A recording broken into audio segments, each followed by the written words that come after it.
Welcome, ladies and gentlemen, here to the Texas Motor Speedway. Everything is done a little bit bigger in Texas tonight as the USRA, the Cup Series, heads here into Texas. It's the Longhorn 250 here tonight, presented by Jordan Smith. It's been a good season so far here for the USRA, the Cup Series, boys. Tonight, only 25 drivers so far have entered the lobby, Donald Bennett being the last one all of a sudden to make an entrance here into the Texas Motor Speedway. But don't let the small car count here tonight fool you. These 25 drivers are going to wind up going door to door, nose to tail for, well, numerous laps. It's what we see here with the USRA. Let's talk about our point standings real quick, though, because everything started to shake up after last week. You know, Jim Ott ended up winning a little bit of a nail-biter there as he battled with Ira Kohlhaas. Let's take a look here. Here's your top 20 point standings here for the USRA Cup Series. Luke LaFaro, he won at Daytona, and he's continued to lead the way here in the points. He is 1 point over right now of Ryan Jones. Aaron Davidson sitting right there hot on the heels, 2 points back.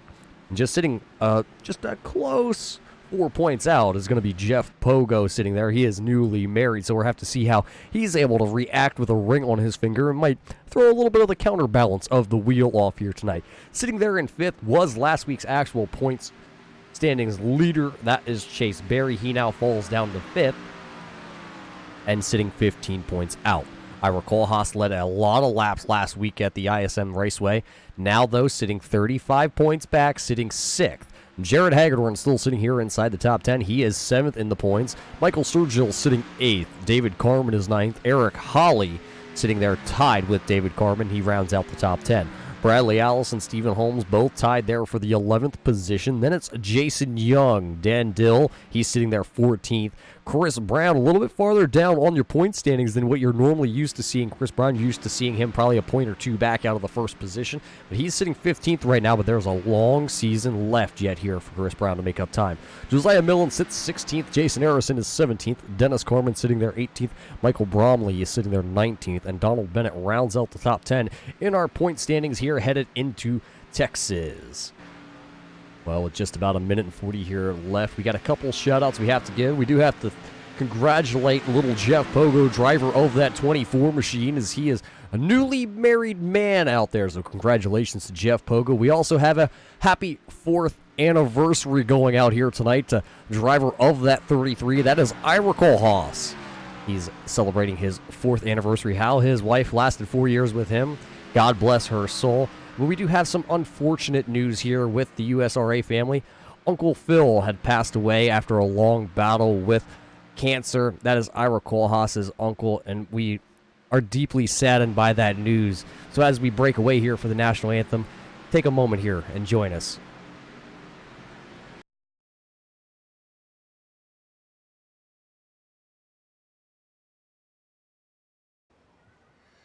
Oh, say, can you see by the dawn's early light what so proudly we hailed at the twilight's last gleaming, whose broad stripes and bright stars through the perilous fight o'er the ramparts we watched were so gallantly streaming, and the rockets regular, the bombs bursting in air, gave proof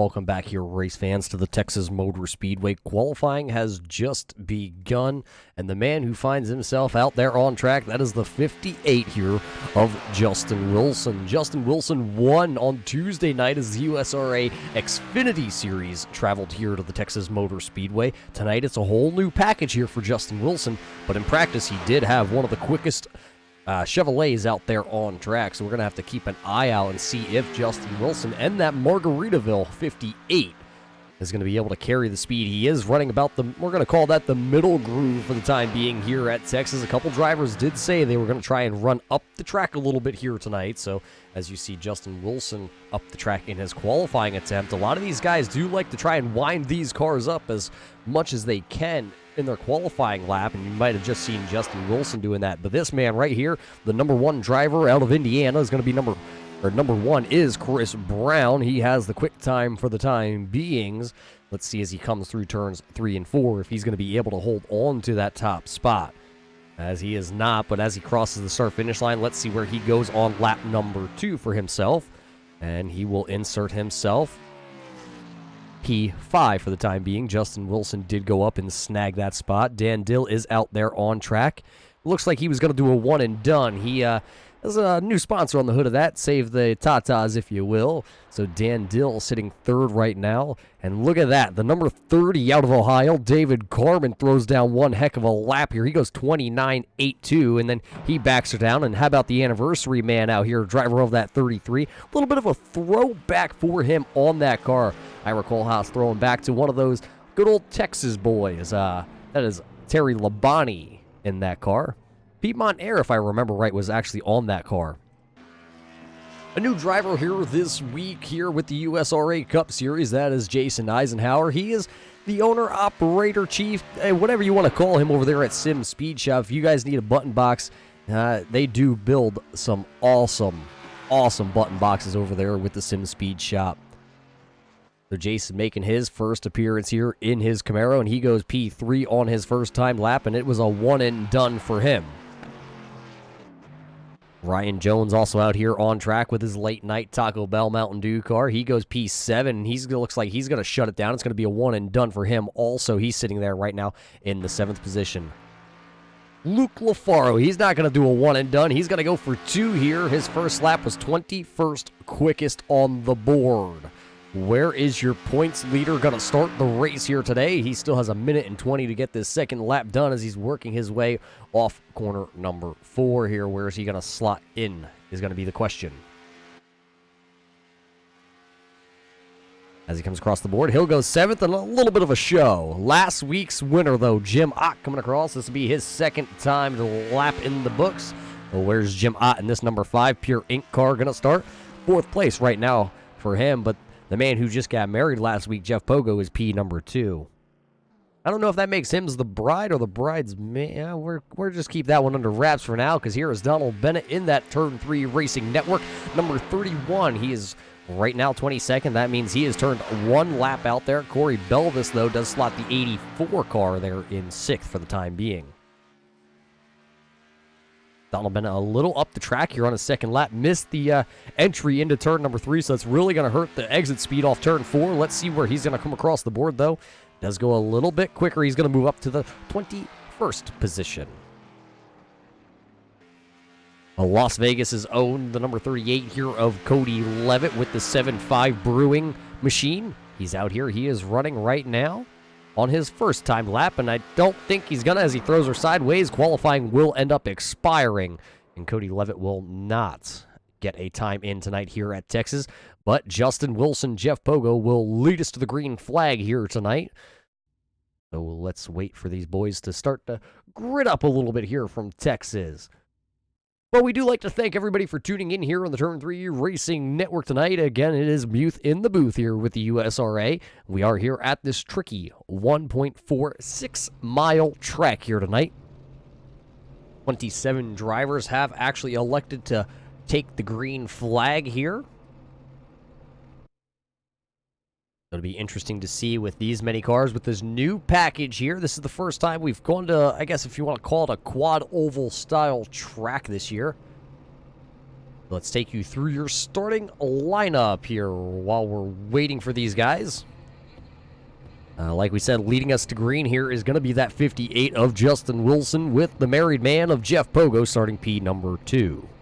Starting third here tonight going to be the 33 of Ira Kohlhaas, and right alongside him, they've been neck to neck, door to door since last week. That's going to be the number 5 here of Jim Ott. Starting in your 5th position, it's going to be the 36 here of Jason Eisenhower, and then it's going to be Corey Belvis rolling off in the 6th spot. 7th here tonight, going to go to the number 2 of Jamie Leach, and Luke LaFaro, your points leader, going to roll off in 8th. 9th position here tonight, it's going to be the man from Australia. It's going to be Bradley Allison. And starting in the 10th spot, Taco Bell man Ryan Jones. Jason Harrison going to roll the 44 machine off in the 11th spot. And starting in that 12th spot, the number 30 of David Carmen. Starting 13th here, it's going to be the 81 of Dan Dill, and Michael Bromley starting the number 7 right there in 14th. 15th, going to go to the 8 of Eric Holly. Stephen Holmes will line up right next door in the number 9 car, starting 16th. 17th here tonight, going to go to the 64, that is John Mullins. Kokomo, Indiana, number 1, Chris Brown's going to roll off 18th. 19th, that'll be the bridesmaid of Hunter Conley in the 83, making his second appearance of the year here. Miroslav Mach going to roll off in your 20th spot. 21st, going to go to the 31 of Donald Bennett and Robert Dudley in 22nd. 23rd, going to go to Michael Sturgill. Cody Levitt is in 24th. 25th, the Mac Rebelny and Jonathan Platt rolling off 26th. 27th, going to go to the number 22 here of Jared Hagedorn and the East Penn Manufacturing number 40 of Josiah Millen going to start shotgun to the field. Actually, it looks like Skip Carmen will actually roll off in the last position here tonight.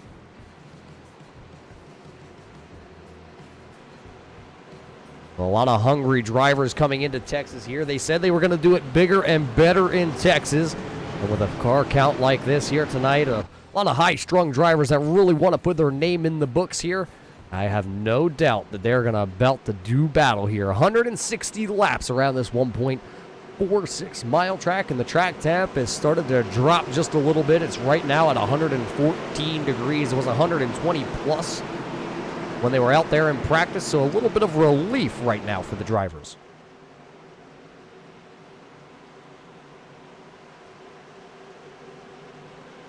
As they come through turns 3 and 4 for the first time. Right before we drop the green flag here for the Longhorn 250 tonight, presented by Jordan Smith. Green flag is in the air, and we're going to go Texas racing here, boys. And it looks like a pretty good start here from our camera angle. Everybody is down and away, coming up through the gears, headed down towards turn number 1. And it will be the man out front. That is the 58 of Justin Wilson. Right now, he has the Margarita car out front by a pretty good distance, but I'm sure that gap, as you see them all spread out down the backstretch, they will all come together when they get towards turn number 3. Here comes Ira Kohlhaas. He was looking to the inside there on Jeff Pogo, but he elected to back down the Piedmont Air 33, and he'll ride in the 3rd position out of turn number 4. Coming across the line, though, to lead the first lap here tonight from Texas, that's going to be Wilson, Pogo, and then Kohlhaas. The battle right now, though, that is brewing. It's not for first, it's not for second, but we are under caution. Actually, a Skip Carmen and Miroslav Mach look like they have been together here, coming through the quad oval here on lap number 2. That is not how you want to start the night here. Let's go back and see if we can check her out.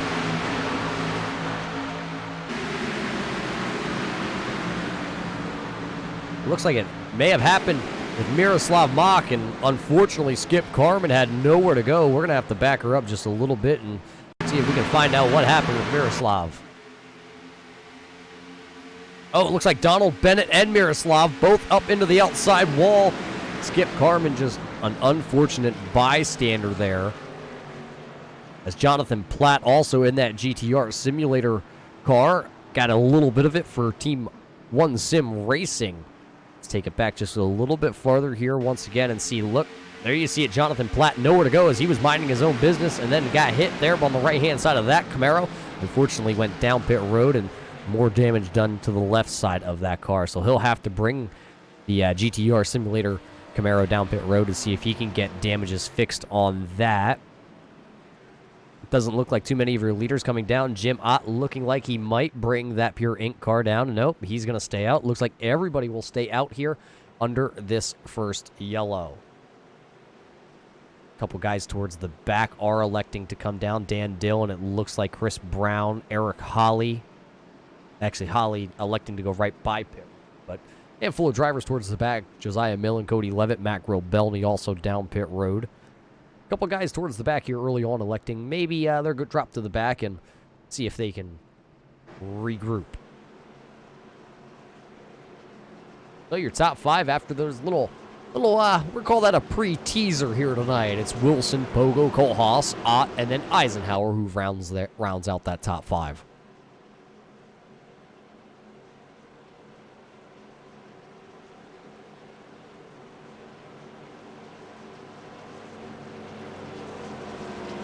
Well, let's see if we can grab a quick word in with the driver of the 19 as he sits down on pit road. Skip Carmen, you got a copy as Muth here in the booth. Yeah, Raj, how you doing, buddy? Well, we're doing pretty good up here. It looked like an interesting first lap, though, out there. It looks like the front end is tore off that ASPCA car. How much damage is actually done to that car? It got it pretty good, about 6 minutes. So with 6 minutes of repair here, and it's still in the early stages of the race, will we see the 19 car get back out there onto the racing surface?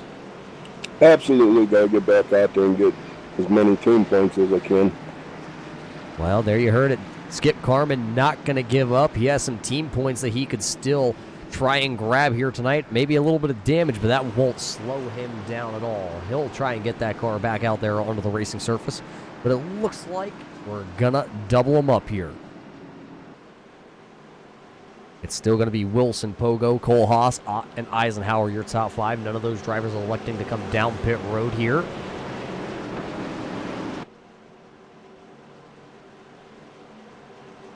So who do you guys got? Starting here in your top 3, you got a married man and a man on an anniversary here tonight. Who's in a better position? An anniversary or a newlywed?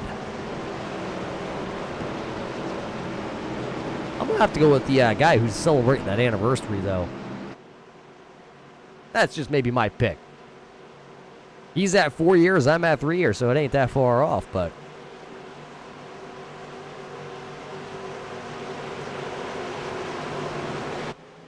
Here they come back to the restart line. It looks like Wilson's going to waste no time as you saw the iRacing pace car leave the racing surface. I think Jeff Pogo may have spun the tires just a little bit trying to come up through the gears, but I think he'll have it back into the right gear by the time they head down here into turn number 1. Coming back out onto the track, that is the 19 there, Skip Carmen, down out of the way, but down the backstretch, it's going to be Wilson and Pogo, and then it's going to be Ott and Kohlhaas battling out here for the 3rd and 4th position. Kohlhaas has the inside there at the Piedmont 33, the Pure Ink number 5 to the outside here, coming through the quad oval. Who's going to have the position? Give it to the man to the outside in the number 5, that is Jim Ott. He had it at the line, but can he complete the pass down here in turn 1 is going to be the next question. That inside lane as we're back here under yellow flag, I believe maybe has something to do with Hunter Conley, but I know Chris Brown has pointed the wrong direction here with a torn up front end coming through this quad oval. Well, we're going to have to throw her back here on another one of our turn 3 racing replays, as this one actually unfolded pretty early. Michael Sturgill is involved in this one. We'll back it up just a little bit farther if we can get a good camera angle here. See if we can go from above here on this camera angle. This happens right here, running at about the 12th position at the time. This is them coming down the backstretch. It's a 3-way battle here. That's the number 83 there of Hunter Conley. That is Stephen Holmes, and then that is the number 90 of Michael Sturgill. They go 3 wide coming out of 4. It looks like Conley's car pushes up the track a little bit. Dudley gets into the back. Chris Brown gets into the back of Dudley, and then Jared Hagedorn also coming into it. Looks like Josiah Millen coming to just about a stop there into the infield grass to try to avoid the spinning number 1.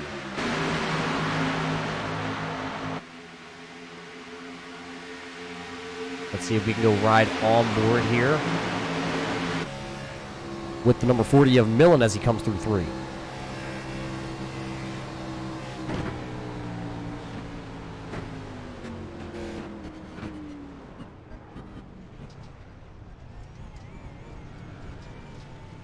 Josiah Millen takes the scenic route going through the grass to avoid all those cars. So a handful of cars wrapped up in that is going to be Hunter Conley, Michael Sturgill, Chris Brown, Jared Hagedorn, and Robert Dudley all involved in that one, as everybody from sitting in the 14th spot on back down pit road. Dan Dill looks like he'll roll around. He'll actually take the 14th spot, but Michael Bromley and Stephen Holmes, Chris Brown, Matt Grobelny, all down pit road.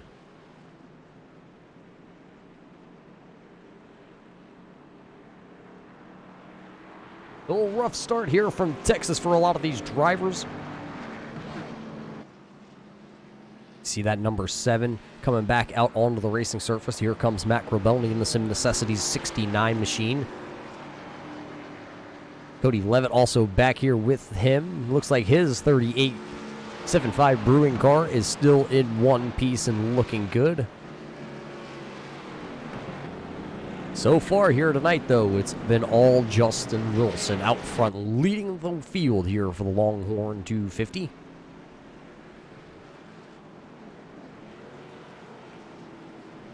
A lot of fans out there in chat here tonight. Who do you got? You got 28 drivers still left here in the lobby from Texas, as only one has put it back onto the hauler, and that's going to be the 68 of Miroslav Mach, as Jonathan Platt is still sitting here. It looks like he's in and out of his car, in and out of his car.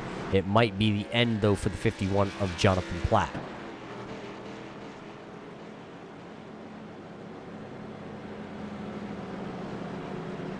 Well, while we're still under yellow flag conditions, maybe we can get a word in with the driver of the 51. Jonathan Platt, you got a copy. It's Roger here in the booth. Yeah, I sure do. Well, John, it looks like a rough start for that GTR Simulators 51 machine. Tell us what happened out there on track, and is your night over? Not too sure what happened. I was facing straight, then I was facing the infield. Yeah, night's over. The GTR Simulators 51 is junked. That's an unfortunate way to, kind of end it early here in Texas. Did you have a strong 51 car out there? Do you feel like you had something that was going to be able to compete with Wilson and Pogo and Cole Haas towards the front of the field?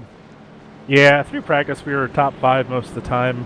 I knew it was going to be a wreck fest, so I wanted to try and stay in the back. I just kind of figured that the wrecks were happening more in front of me than right beside me, but I mean, it is what it is.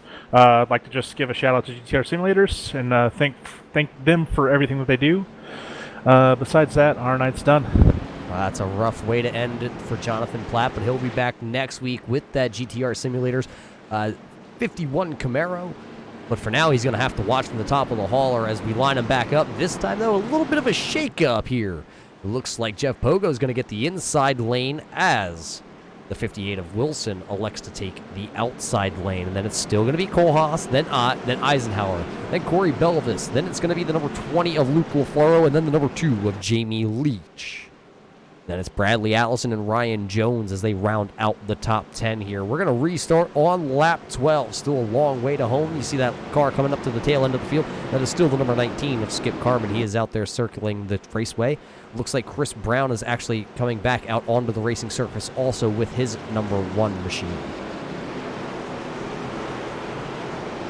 So 2 drivers have now loaded up. Jonathan Platt, as we just heard from him in that 51 machine, it is all tore up. It is done for the night for him. And Miroslav Mach, we didn't catch up with Miroslav here tonight, but he is going to be slotted with a 29th place finish. As that iRacing pace car makes the left-hand turn, and actually look at that big jump. That time, Wilson got a big jump, but he's going to bring along his teammate there, Jim Ott. He's going to come right around the outside of the number 24 there of Jeff Pogo, so it'll be Wilson and Ott down into turn number 1 as they lead the field. Then it's Pogo. Then it's going to be Ira Kohlhaas and Corey Belvis nose to tail. Looks like a lot of single file as, here comes a little bit of a pass. Here comes to the inside. That is going to be the 84 there of Belvis. He was looking to the inside of the 33 of Cole Haas, but he did not get there in time. Cole Haas slammed the door down into turn number 3, but he's going to continue to be hot on the heels. Belvis is trying to find a way around the 33 of Cole Haas. At the line, though, still going to be Justin Wilson out front.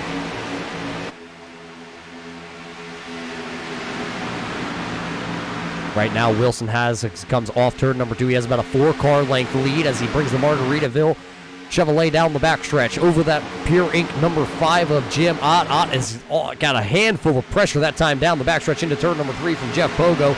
Looked like for a moment the driver of that ready-to-race KTM 24 machine was going to go to the outside, but he did not. Now the battle is going to be right behind him, though. Here comes Belvis. He has the inside advantage on the number 33 here of Ira Kohlhaas as they go down into the corner. Kohlhaas is stuck to the outside off turn number 2. As it looks like for a moment maybe Belvis kind of slipped. Here comes Kohlhaas battling on the back. They are 2 by 2 here for the 4th, 5th, 6th, and 7th position. Here comes Luke LaFaro. He's going to go to the inside there of the Eisenhower Sim Speed Shop car. He'll take over the 6th position, and it looks like he's the man on the mission with that Toyota Camry. At the line, now Luke LaFaro as he's to the inside here on the 33 of Kohlhaas, looking to get past that Piedmont Airs 33 off turn number 2. He's going to get past it. Kohlhaas and Eisenhower headed towards the back of the field here.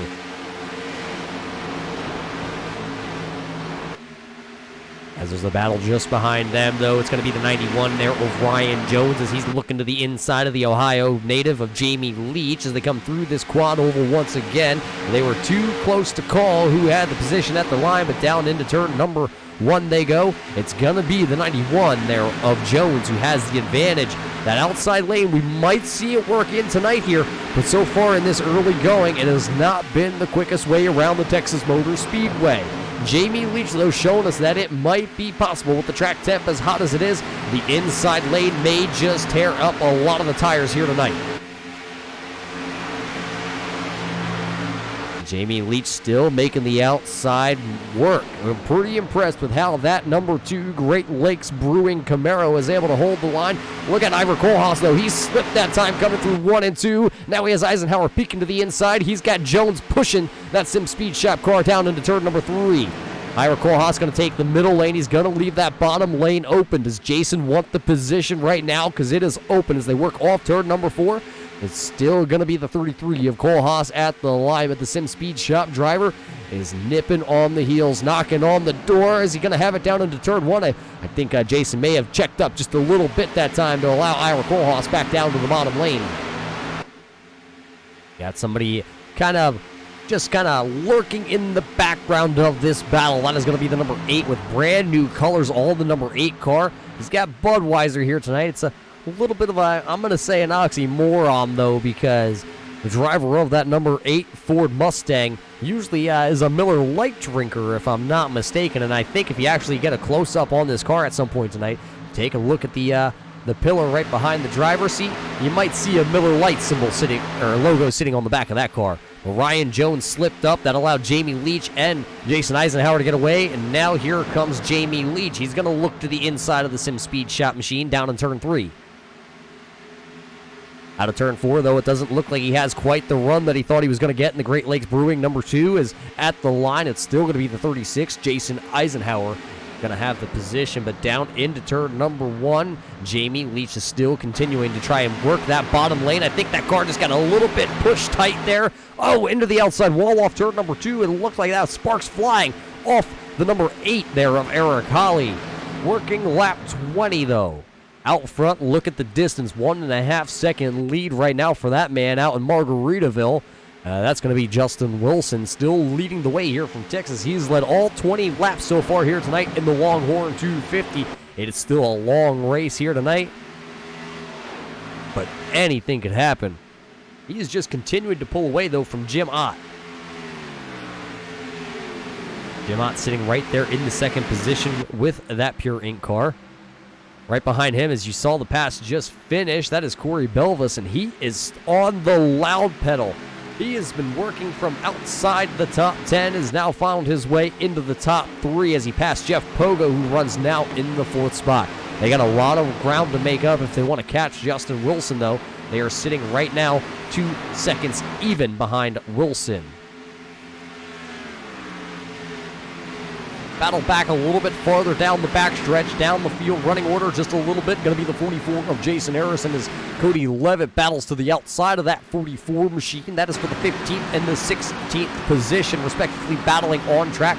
Looks like Levitt will outduel the Pure Ink driver of the 44.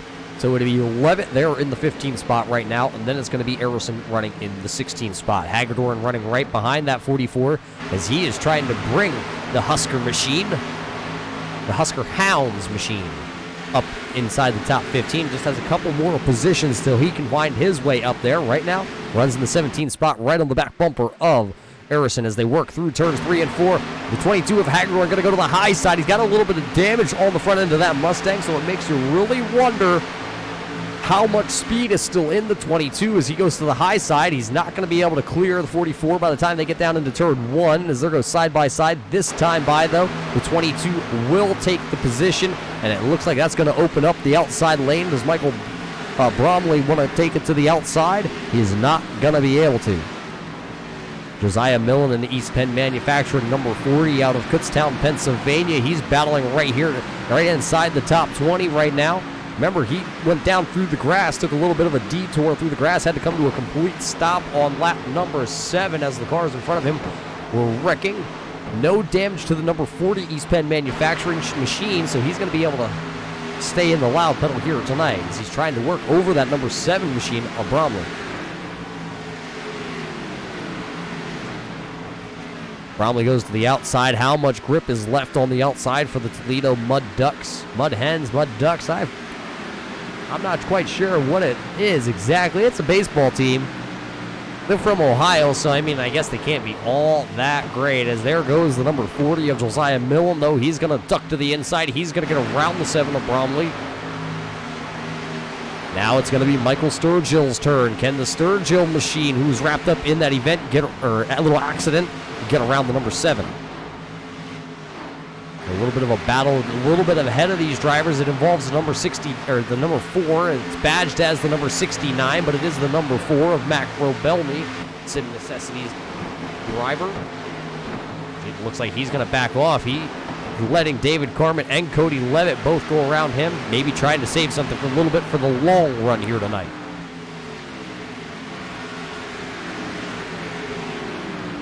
Now Cody Levitt's going to look to the inside, see if he can take the 13th position away. And that being held down right now by the number 30 there of David Carmen. At the line, it's still going to be David Carmen, then Levitt. How much grip does the inside lane have for the Las Vegas native? Out of turn number 2, there you saw it. It looks like Cody just power moved right along, or right past that number 30 of Carmen. So that'll move Cody Levitt now into the 13th spot. Everybody's starting to single file out now that we're on a little bit of older tires. We got to go back here to this battle. That is Dan Dill, who's sitting in the 19th spot, and that is Chris Brown. They got a front end tape back up on the number 1 of Chris Brown, but it's still not up the full song and dance. Chris Brown trying to work to the inside here on that VP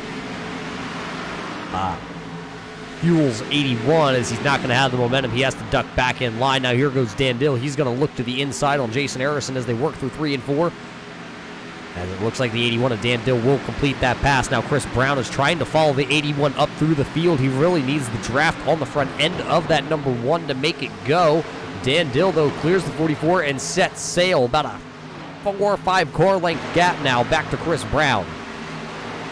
44 of Jason Arison headed backwards there. Lost 3 positions. 1 to Dan Dill, 1 to Chris Brown, and 1 then to the number 90 of Michael Sturgill. Nothing has changed out front. It's still a 2-second lead for Justin Wilson over Jim Ott and Corey Belvis. And then it's Jeff Pogo and Luke LaFar who round out your top 5. Ira Kohlhaas holds down that 6th position with Jamie Leach in 7th. Jason Eisenhower back to 8th. Eric Holly is sitting there in the 9th spot. And John Mullins rounds out that top 10. As it looks like here comes the 90. It looks like for a moment that Michael Sturgill was going to go to the inside before they got to turn number 3. On the number 1 wasn't able to make the pass, but Dan Dill is looking to the inside of the Husker Hounds forward. And there goes Dan Dill right by the number 22 of Jared Hagedorn.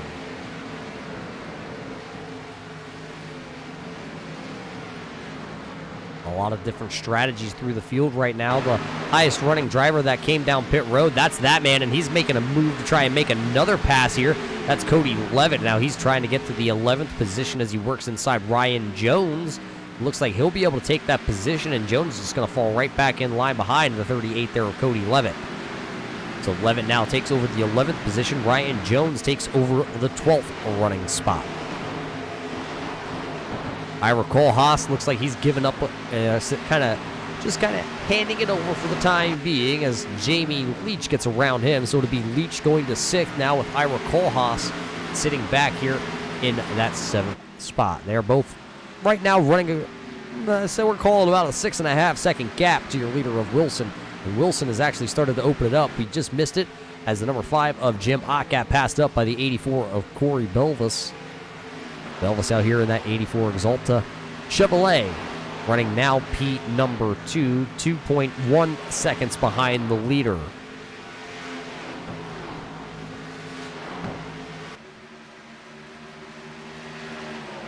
Let's take a quick ride along from Texas here out of the passenger side here of the 84.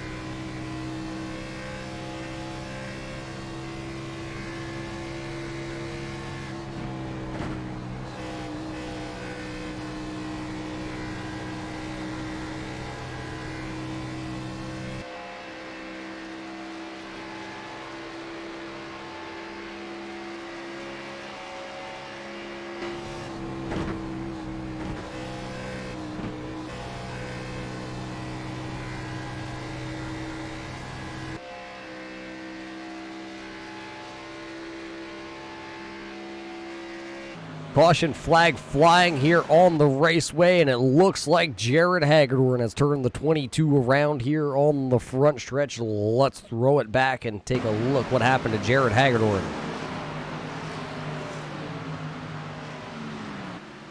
Jared Hagedorn was out there running in the 19th position at the time. Oh, it looks like Hunter Conley maybe lost the handle there on the 83 machine. It turned Jared Hagedorn around.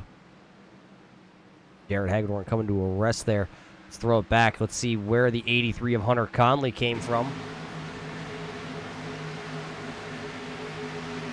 Conley goes down into the corner. Oh, he gets a little piece of that apron. Did that affect the handle of the 83? It looks like he was able to keep it down there. Oh, it just snapped loose there on the 83, and Jared Hagedorn just unfortunately in the wrong place at the wrong time. As you see how tore up now that 22. The Husker Hound machine is as he comes into his pit box here at Texas. That's going to have some big points implications on the 22 machine. The question is, though, can he get the damage fixed tonight and get back out there on track? We'll find out here in just a moment if we can catch up with Jared Hagedorn out there on track. But all your leaders are back down pit road here on lap 38 for the first time, actually, for a lot of these leaders that they will be servicing their cars here tonight. Everybody looks like they've pretty much, it looks like Michael Bromley, though, does have to back up a little bit. Donald Bennett also having to back up pit road. I believe who's going to drop the jack first. Justin Wilson sideways with the Margarita car, but I believe he's going to win the battle off pit road. We're going to have to wait for the timing and scoring to exactly tell us who is where, but it is going to be Justin Wilson coming off pit road first, and then something may have just happened with Corey Belvis. We're going to have to keep an eye because he is falling through the timing and scoring.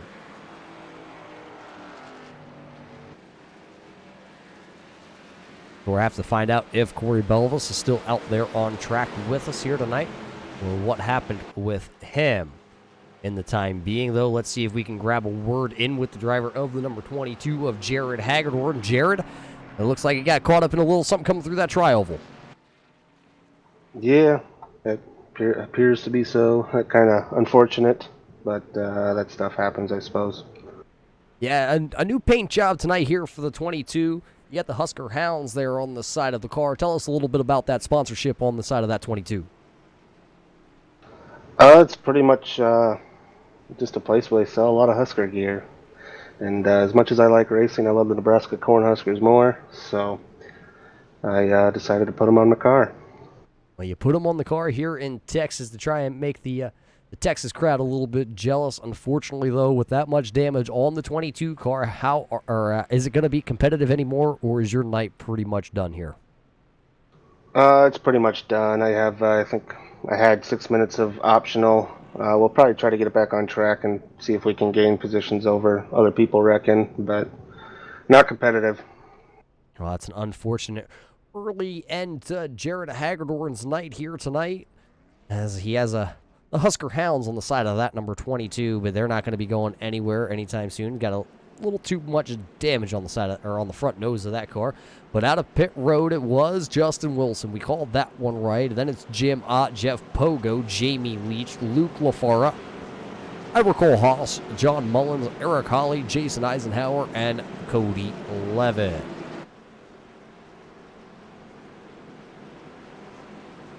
Looking right now like Corey Belvis did get dropped from the iRacing server. So right now he is shown in the 24th spot, 1 lap down. It's still early, so if Corey is able to get back out onto the racing surface, he should be able to get that lap back here. But the iRacing pace car lights are off, and we will line them back up here once again.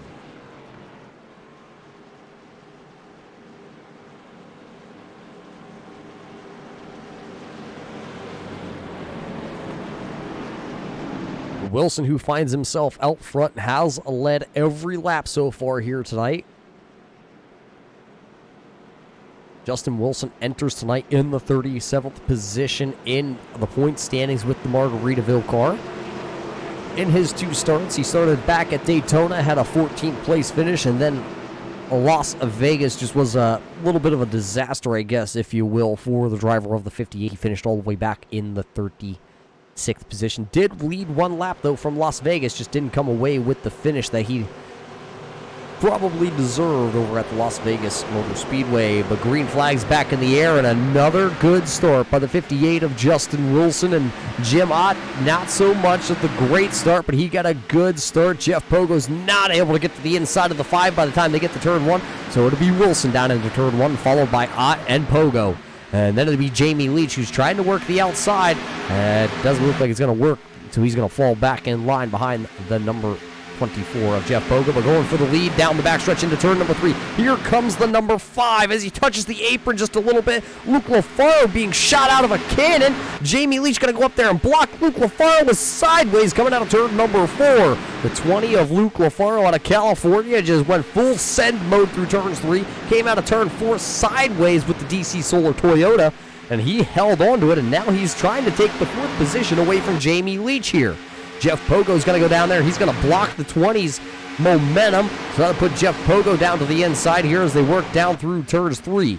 So it'll be Pogo to the inside. To the outside, going to be the number 2 of Jamie Leach, followed by the number 20 of Luke LaFaro across the line. It's going to be Justin Wilson out front. Ott did not get credited with a lap led here tonight.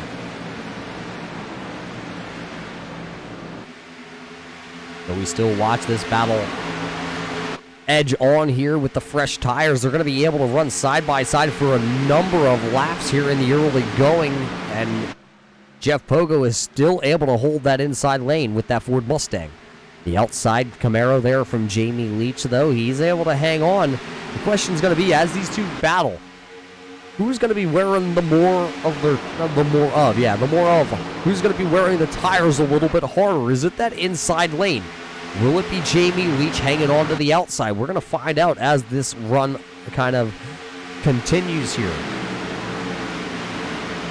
as they still battle side by side down into turn number 3. Now it's starting to look like the number 2 of Leach, who's on the outside, is starting to gain a little momentum, starting to edge ahead of the 24 of Jeff Pogo at the time of the line. And it is scored as the number 2 there of Jamie Leach in 3rd. Jeff Pogo back to 4th. Now the question is, Luke LaFaro, who's sitting there lurking in the background, he just saw that Jamie Leach, it may have took him 4 laps, but he was able to go to the outside and work his way around. A little bit of a battle back here, though, for the 13th, 14th, and 15th position. That is the 90 there. Cam's number 90 of Michael Sturgill trying to get around the number 30 here. of David Carmen at the line. The outside lane kind of battles back. Right ahead of them, though, it looks like the 91 of Ryan Jones has his hands full, because here comes Dan Dill off turn number 2 on the high side. Looks like, oh, and here comes Bradley Allison. He's trying to make that inside lane work. The Australian knows a couple things about making left-hand turns. As he goes down into the corner, he clears Dan Dill. The car looked to push a little bit in the center of the corner. Not going to have the momentum at the time to get up there door-to-door with the 91 there of Jones, but he is still there. Now down into turn 1. Now he is there. He has the inside lane with the fresh tires, and it looks like he is going to actually edge ahead here coming out of turn number 2. He'll take the position. Bradley Allison now inserts himself inside the top 10. Michael Sturgill, though, still working over this number 30 of David Carmen. Remember, that's the 13th, 14th position. Right out ahead of them, that is Dan Dill, Ryan Jones, and Bradley Allison. You just saw them battling for a position. Doesn't look like Sturgill's able to hold the throttle down there on that inside lane for the number 90. You see him come off the bottom lane there for a moment. Looks like David Carmen reacted to it, so both the drivers up the track. They're going to lose ground to the Dan Dill machine. Getting about a half second, a little over half second back off the back bumper of the 12th place running number 81.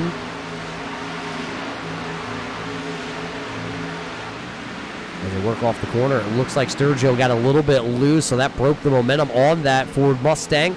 Now he's going to go under attack from the number 38 here of Cody Levitt as they work down in the corner. Working lap 49 here of the Longhorn 250 tonight, brought to us by Jordan Smith right here on your Turn 3 Racing Network.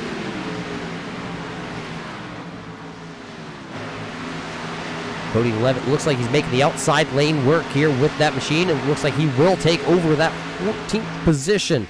Seeing if he can get a little bit more. Here comes Matt Robelny in the Sim Necessities green monster car. Oh boy, he was a little bit close to that outside wall coming down there into turn 1. He's also trying to bring the number 40 of Josiah Millen along with him. They smell blood in the water with Michael Sturgill, and they are trying to work around that machine. Here comes Grobelny with a big run off turn number 2. He will look to the inside down into 3. Down into turn 3 as you see the battle right ahead of them. That is the number 30 of David Carmen and Cody Levitt. Now Grobelny going to get to the inside, and Michael Sturgill starting to fade a little here on this long run, entering lap number 14 for a lot of these guys on their tires. Matt Grobelny going to edge ahead here. That is Jared Hagedorn to the outside, and the Husker Hounds 22. We talked to him. His car down a little bit on power. Look at Matt Grobelny slide up in front of Michael Sturgill, and then Josiah Millen with a big wiggle. They're going to go 3 wide down here into turn number 3. Chris Brown is right there. He is trying to full send as much as he can with the tore up number 1. He's following the 40 car right now of Josiah Millen. He is running in the 17th for Millen and 18th for Brown at the time of the line. As Cody Levitt and David Carmen are still battling for the 13th and 14th position. It keeps going like this at the line. No, you have it. I'll take it next time by. And right now it's Cody Levitt takes the position. And now David Carmen going to be under attack by the Sim Necessity 69. Just when you think you're out of one battle because somebody got around you, the next guy pounced. And that's exactly what Matt Grobelny did. And he has the inside at the line. It's going to score the 69 of Grobelny as the man running in 14th as Carmen fights back. Down into turn number 1 they go.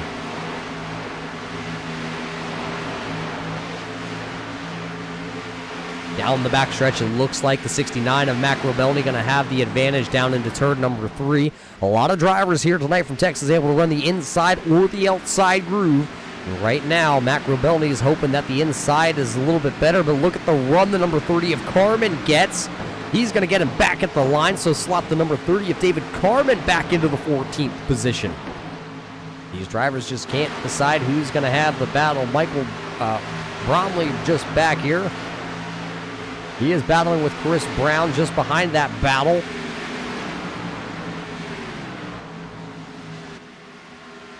Oh, that's the Toledo Wally. That's what that is. Probably one of those guys that he paints a bunch of cars and then he just changes them up here on us and they look pretty similar to each other. It's a pretty interesting paint scheme, though, by the number 7 out there. Can't wait to see what he whips out next week. But just ahead of it is still Josiah Millen trying to get around the number 90 here on Sturgill as they work down the backstretch once again here on lap 55. Not quite halfway home here tonight, but Josiah Millen going to take over that 16th position over Michael Sturgill. Now he'll set his eyes out in front of him on either the number 30 of David Carmen or the number 69 of Mac Robelny, who runs 14th. Let's check back out front and see where our leader is. There he is. Justin Wilson has opened it up to about a 1.5 gap back to his good old friend who's running right there at the Preer Inc. number 5 out of Michigan. That'll be Jim Ott. There you got about a 1.5 between each other, and then there's another 2.5 until you can find the driver of the number 2, the Great Lakes Brewing number 2 out of Ohio, Jamie Leach. And just sitting about 3 very large pogo sticks apart from Jamie Leach. That'd be the number 24 of Jeff Pogo. Oh, Jamie Leach may have caught the wall out of turn number 2. The car got tight as he was trying to get all he could out of that machine. We'll have to see if we can find a camera angle that shows us the right side of that Great Lakes Brewing car. And it looks like it's actually still pretty clean. The fender doesn't look like it's up in the air as he comes off turn number 4. So still got some straight body panels on that number 2 machine. He runs 3rd. Pogo runs 4th. John Mullins back here in this 64 car. He right now is running in that 5th position with Luke LaFaro hot on the heels. Jason Eisenhower able to pick up a couple positions with that Sim Speed Shop Camaro. He now runs in the 7th position. He restarted in the 9th position, picked up 2 spots, now running in 7th. The Eric Holly Budweiser number 8 Ford running in the 8th position, so the 8 is running 8 here on lap 58. Ira Kohlhaas, the anniversary man, running back here in your 9th spot with Dan Dill running in the 10th spot. Dan having a pretty solid night. If you remember back to last week, he thought he had a car that was capable of winning. Unfortunately, he was caught up in something once again and just wasn't able to have quite the finish that he was looking for. He did finish, though, still inside the top 15. He led 3 laps last week at ISM, but came home finishing in the 12th position. That was the best finish. Actually, it ties his best finish from back at Daytona. Remember, back to Daytona here on a Thursday night with the USRA, the Cup Series. Dan Dill leading down the backstretch on the last lap. Unfortunately, making contact as everybody was trying to get all they could out of the machines on the last lap of the event. He ended up, unfortunately, finishing in the 12th spot, not out front where he thought he could finish. Tonight, though, if he finished in 10th position, he'd probably count it as a win and keep the momentum rolling on to next week.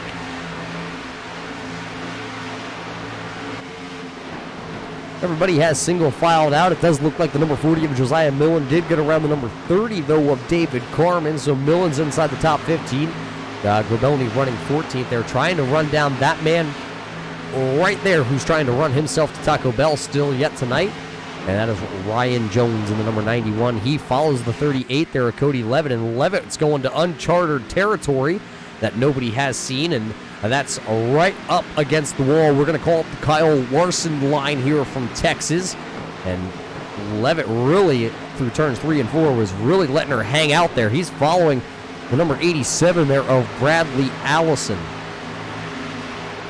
Allison, remember, was inside the top 10 up until about 4 laps ago when the 81 of Dan Dill did make the power move around him. Now here comes a move by the 38 of Cody Levitt down into turn number 3.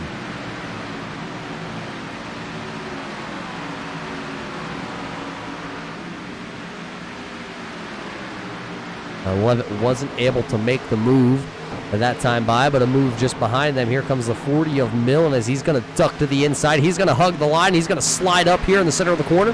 Can Matt Grabellini get back to the throttle, though, and try and cross over the number 40 of Millen? He will not. Josiah Millen now going to go to the 14th spot. Millen on the move here towards the long run. So as he takes over that 14th spot over Matt Grabellini, David Carmen still sitting right here lurking in this background. And Chris Brown, even though he's down on power with that number 1, he's not really faded or dropped off this pack. He's just kind of just sitting back here in limbo right now, seeing what is going to happen here on this long run. Still 97 laps to go here from the Texas Motor Speedway. And your leader of Justin Wilson has checked out to a 2.5-second lead now over Jim Ott. Nothing has changed up at the front of the field. The 44 back here of Jason Errolson, just kind of trying to hang on to the draft here from the number 7 of Michael Bromley.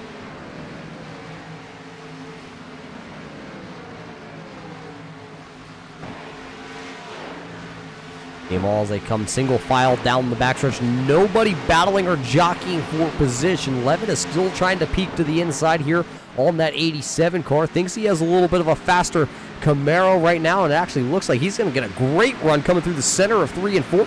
He'll clear Bradley Allison, and he'll take over the 11th position. Ryan Jones, though, now trying to see if he can bring along, or if he can kind of tag along on the back there of Cody Levitt.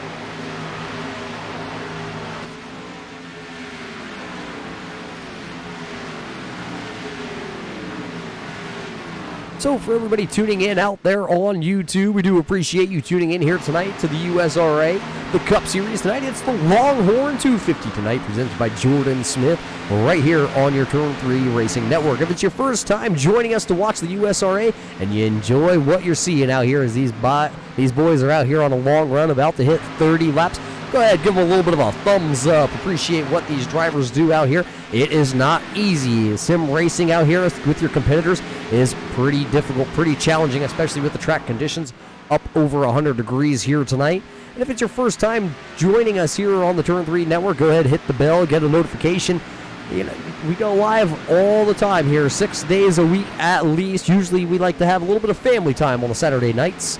But you can either catch all the racing action with myself here in the booth, or sometimes you might find, well, the famous KR Stolfus, or maybe you're going to bump into Chris Legou or Richard Hinman up there. You might even find Danny Valenzuela trying to cross over the wall a couple times. You never know who you're going to find, but there's always racing action here on your Turn 3 Racing Network, as now that you see that 38 machine, we continue to watch him. Well, that's because now he's starting to work up onto the back bumper here of the 22 of Jared Hagedorn out there, still circling with the Husker Hounds. He is shown in your 26th position, 11 laps down, but that car is back out there on track. And then it's going to be Dan Dill in the 81. We're going to go up here because it looks like there has been a change for the second position. Jim Ott, I believe, has been into the outside wall, if I'm reading it correctly, coming off turn number 2. And that's going to give him an incident point. That's going to make that car just a little bit slower.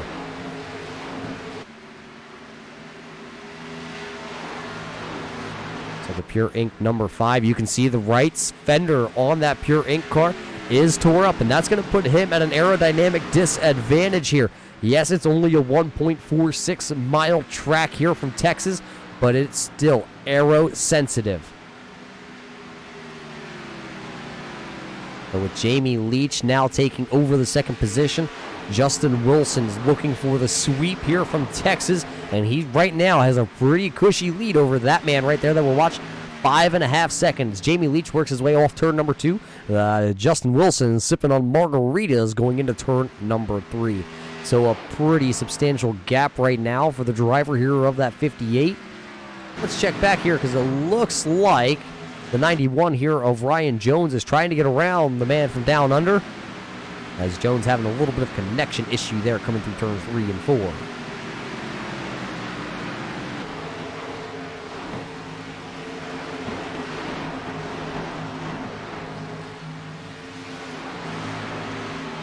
So you see that is the 83 there of Hunter Conley. You can catch Hunter Conley. Oh, into the outside walls where you catch him. He's going to wrap up Bradley Allison. We were just about to talk how Hunter Conley races over there in the USAC iRacing Championship as he found the outside wall and then unfortunately found Bradley Allison, who was sitting there running just outside the top 10.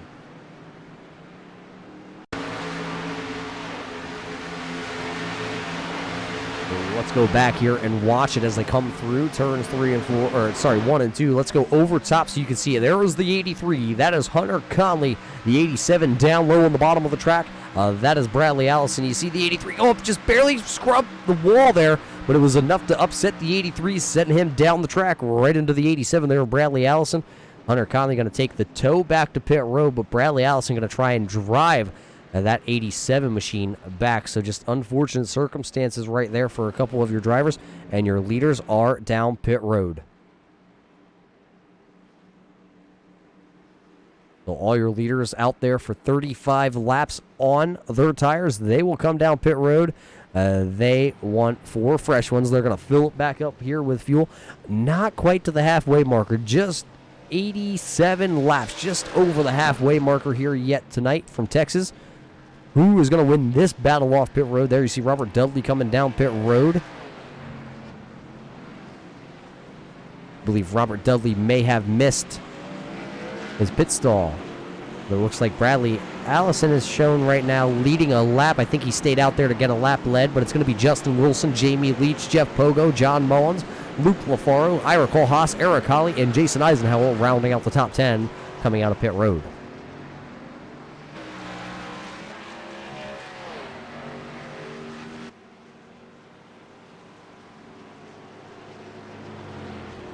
So as you do see Bradley Allison still out here on the track. You see he's kind of tore up, no front end left on that car.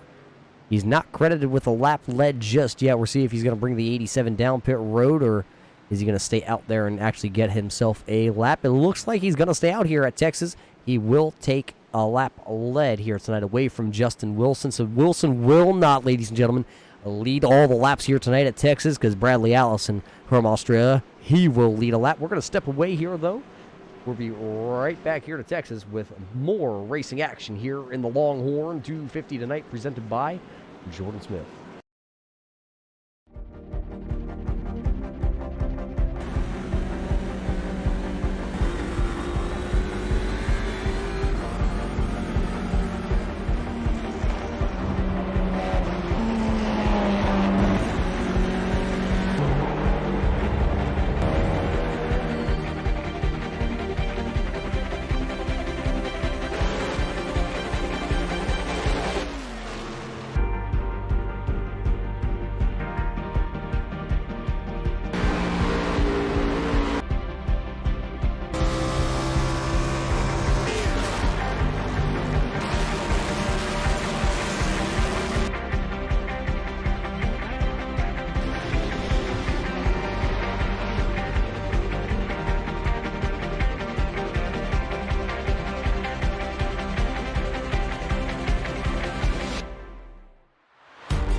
Welcome back here to the Texas Motor Speedway race fans, and we're about to line them back up as well. We have lined them back up, and we're going to go back to green flag racing here with Bradley Allison, Justin Wilson, Jamie Leach, Jeff Pogo leading us back here to the green flag as we're waiting for that iRacing pace car to duck off. iRacing pace car is going to make the left-hand turn, and now it's going to be the battle towards turn 1. As you see right there, your leader, though, of Bradley Allison, very heavy damage done to that machine. He'll pull off to the inside, and he'll let everybody else battle it off down into turn number 1. And that'll hand the lead back over real quick to the 58 of Wilson. Then it's going to be the number 2 of Leach. And then look at the man who's sitting third, and he's going to go for 2 here off turn number 2. Here comes John Mullins down to the inside on Jamie Leach. Oh, look at the battle for second. They're not letting Justin Wilson run away that easy, as they're going to come off turn 2 still sideways. He's going to get a little bit sideways, a little bit of a wiggle out of the 64 there of Mullins. At the line, it's going to be Justin Wilson, then Jamie Leach, and John Mullins side by side, and then it's Luke LaFaro and Jeff Pogo. They are battling side by side too. And look who's joined the party, hanging right outside the top 5. That's going to be the number 8 there of Eric Holly as they go down the backstretch.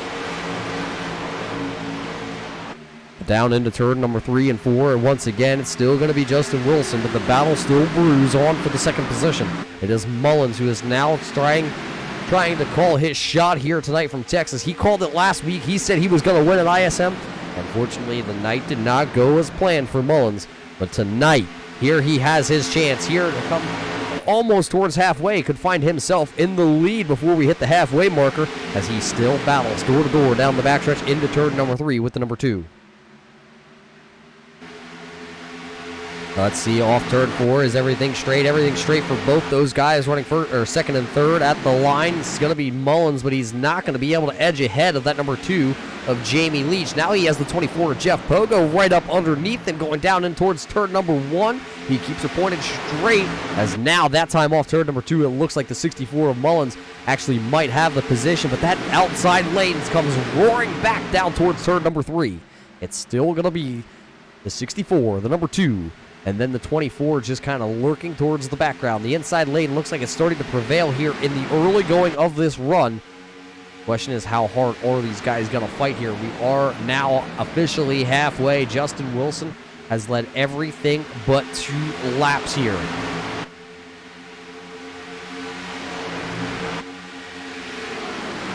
Mullins and Leach still side by side. That time, though, Mullins kind of drives it in a little hot. He's up the track. He's going to wash it up. Jamie Leach hangs onto it. He hangs onto it. Jeff Pogo's kind of back here like, where do I go? Here comes Eric Hawley. He's looking to the inside of that number 20 DC Solar car. That'll move Eric Hawley, if he can complete this pass here on Luke LaFaro, into the top 5 for the first time here tonight.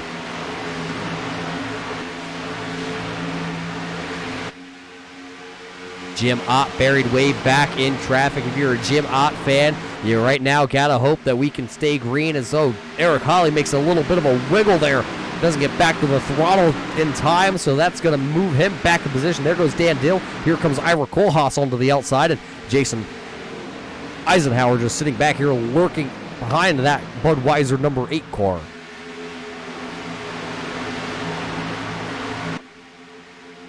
Jeff Pogo is looking to the inside here on the 64 of John Mullins. That'll be the battle for the 3rd and the 4th spot, because Jamie Leach did make the outside work. Then Mullins decided to go to the outside. Here comes Jeff Pogo. Oh, he's going to almost squeeze up right in front of Mullins, but Mullins had a little bit of a run. Pogo threw back down to the bottom, but he will complete the pass by the time they get to turn 1. Mullins going to try and fight back on the outside down into turn number 1.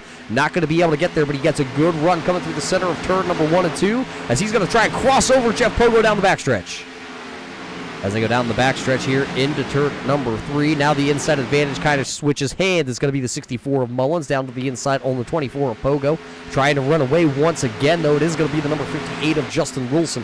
He's out to about an 0.8 of a second lead over the number 2 of Jamie Leach, who runs sitting right about, well, it's the same distance between Jamie Leach and Justin Wilson as it is from Jeff Pogo to Jamie Leach.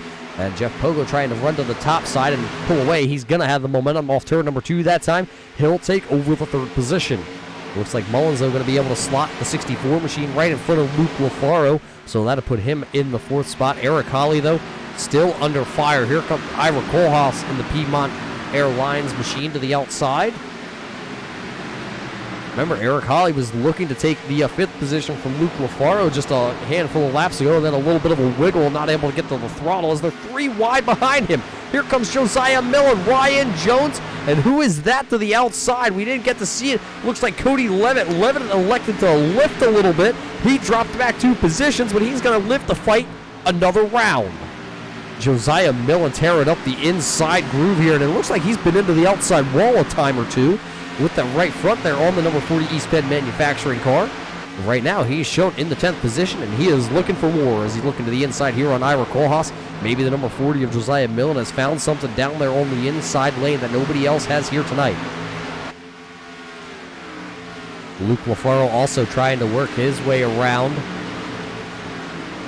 the 64 there of John Mullins as we still continue to watch this battle back here with the 40, the 33, and the 91.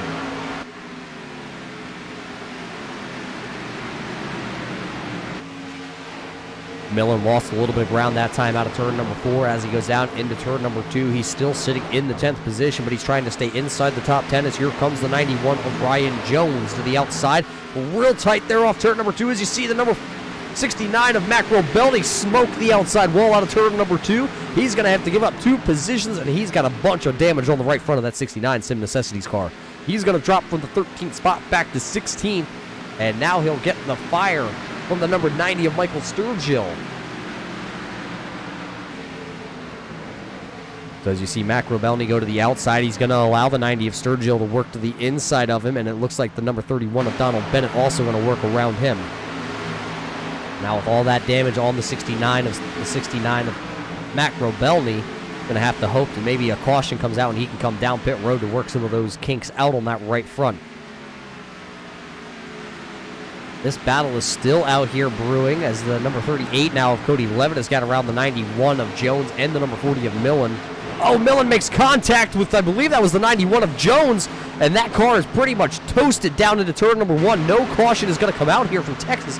We're going to have to go back and try and watch that one as we kind of saw it a little bit live, but let's go from over top here and see what happened between Ryan Jones and Josiah Millen down into turn number 1. Here we're coming down the backstretch. You see Jones comes up in line there as the number 38 of Levitt goes around him. And then Millen goes to the outside there. Let's see what all unfolded. Look at Jim Ott, who sits there running that 5 car back there. He was almost wrapped up in this too. Oh, Millen tags the outside wall just a little bit, and instead of turning left into the 91 there of Jones, he elected to turn the 40 into the outside wall as you see him still slowly creeping around the track here. But there is your leader out front all by himself, having a grand old time. He has a 2-second lead right now over Jamie Leach, who runs back there in the 2nd position. Jeff Pogo still searching for a little bit of a line for the 24 ready to race car. He is sitting there in your 3rd position with your points leader of Luke LaFaro sitting there running 4. John Mullins has fallen back to the 5th position, and now he is under fire by that Budweiser number 8 of Eric Holly.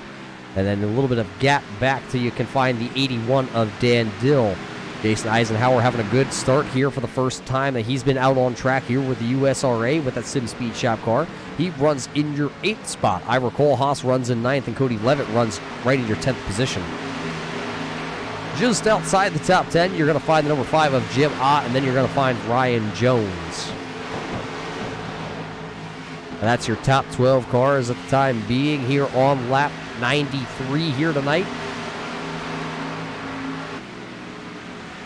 As Kohlhaas looked for a moment like he was going to get to the inside off turn 4 here on Jason Eisenhower, but Eisenhower is going to go to the inside here on Dan Dill and try and get around him. It looks like the car got a little bit tight that time down in turn 1 and 2, and he had to fall back in line. Levitt's coming with a head of steam towards the back bumper of Ira Kohlhaas. Kohlhaas going to go to the inside here on Jason Eisenhower down in turn number 3.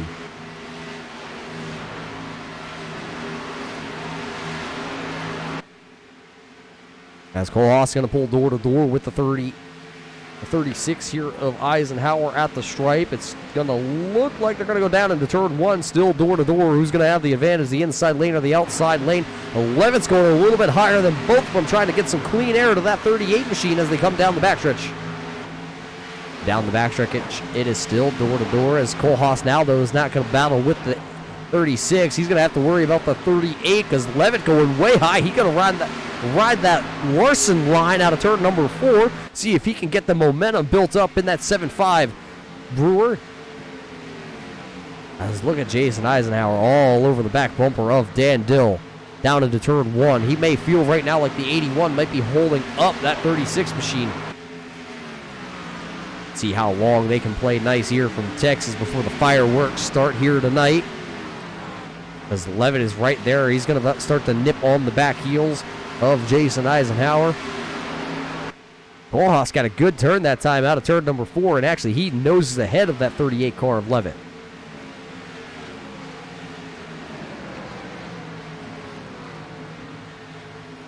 Down into the corner, it's still Dan Dill in the 7th position. It's Jason Eisenhower in 8th, Cody Levitt in 9th, and Ira Kohlhaas in the 10th position.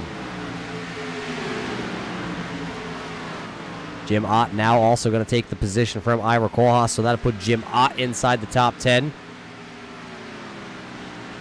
Jim Ott, remember, still has that right front damage. The car isn't as quick as it once was, but look at Ira Koolhaas. He's been into the outside wall with that right front fender also.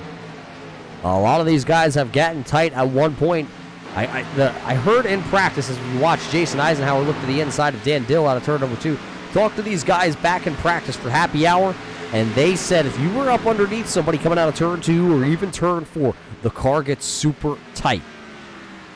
Car gets so tight that it ends up starting to push a little bit. As you see, right there was a prime example. Eisenhower, even though he was down on the bottom, he got a little bit tight trying to go around Dan Dill.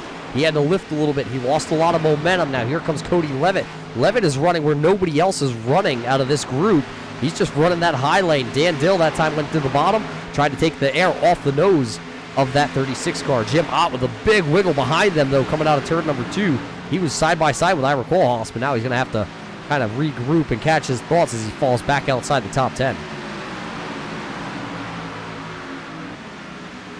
And this battle is still brewing right here at the tail of this top 10 for 8th, 9th, and 10th position. Dan Dill had the 8th position. Now Cody Levitt is going to rip that rim out there towards the outside as he'll take over the 7th position from Dan Dill. And Jason Eisenhower now saw that Levitt went to the outside and worked his way around Dan Dill. He's going to do the same thing. So Dan Dill now going to fall back to the 9th position.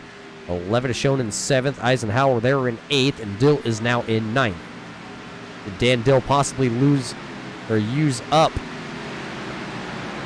his tires on that 81 machine? Now he's going to fall back into the clutches of the 33 of Ira Koolhaas.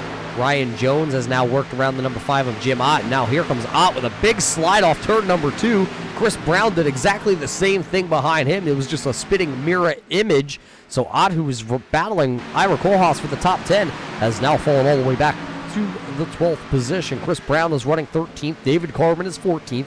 Donald Bennett is 15th. Jason Harrison is running in your 16th spot. Still have 21 drivers on your lead lap. The last car on the lead lap is the 48 of Robert Dudley. Remember, he was unfortunately tore up in the first incident, and Mac Robelny is running in your 20th position. But that's the man out front, the 58 of Justin Wilson. Everybody is trying to hunt him down.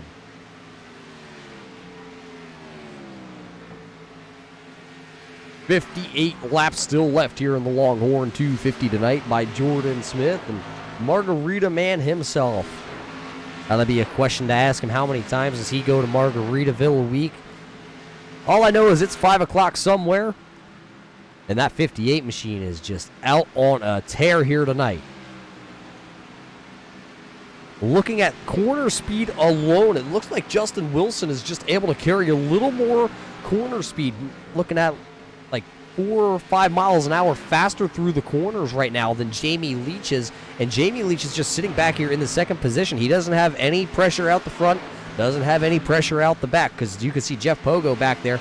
He's sitting about a 1.5 seconds back off him. And then you got to look another 1.5 seconds back till you can find Luke LaFaro.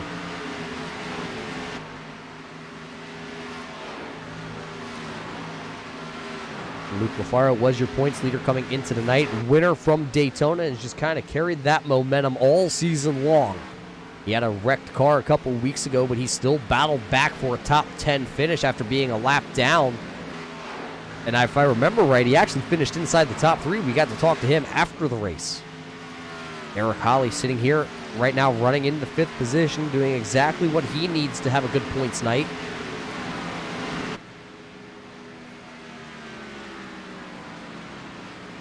Cody Levitt is still sitting in the 7th position. John Mullins, we didn't skip over him. The timing and scoring just kind of did it for us. John Mullins is running in your 6th position right now with the 64 car. Levitt is running 7th. Eisenhower is still 8th. Koolhaas is running 9th. And Dill right now rounds out the top 10, but he's got pressure by the Taco Bell man. Taco Bell and Dill gonna make a little bit of contact coming out of turn number 2. It looks like Ryan Jones, though, he was able to gather up that Taco Bell machine. He's maybe looking to put a little bit of dill pickles on those tacos here tonight. Maybe grab a little bit of a Mountain Dew Baja Blast per se, maybe?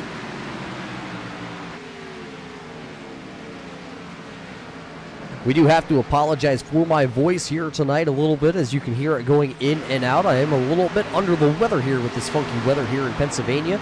But one day it's 96 degrees and you wake up in the morning and it's sitting at a rather cool 41 degrees. It just keeps flip-flopping here in Pennsylvania.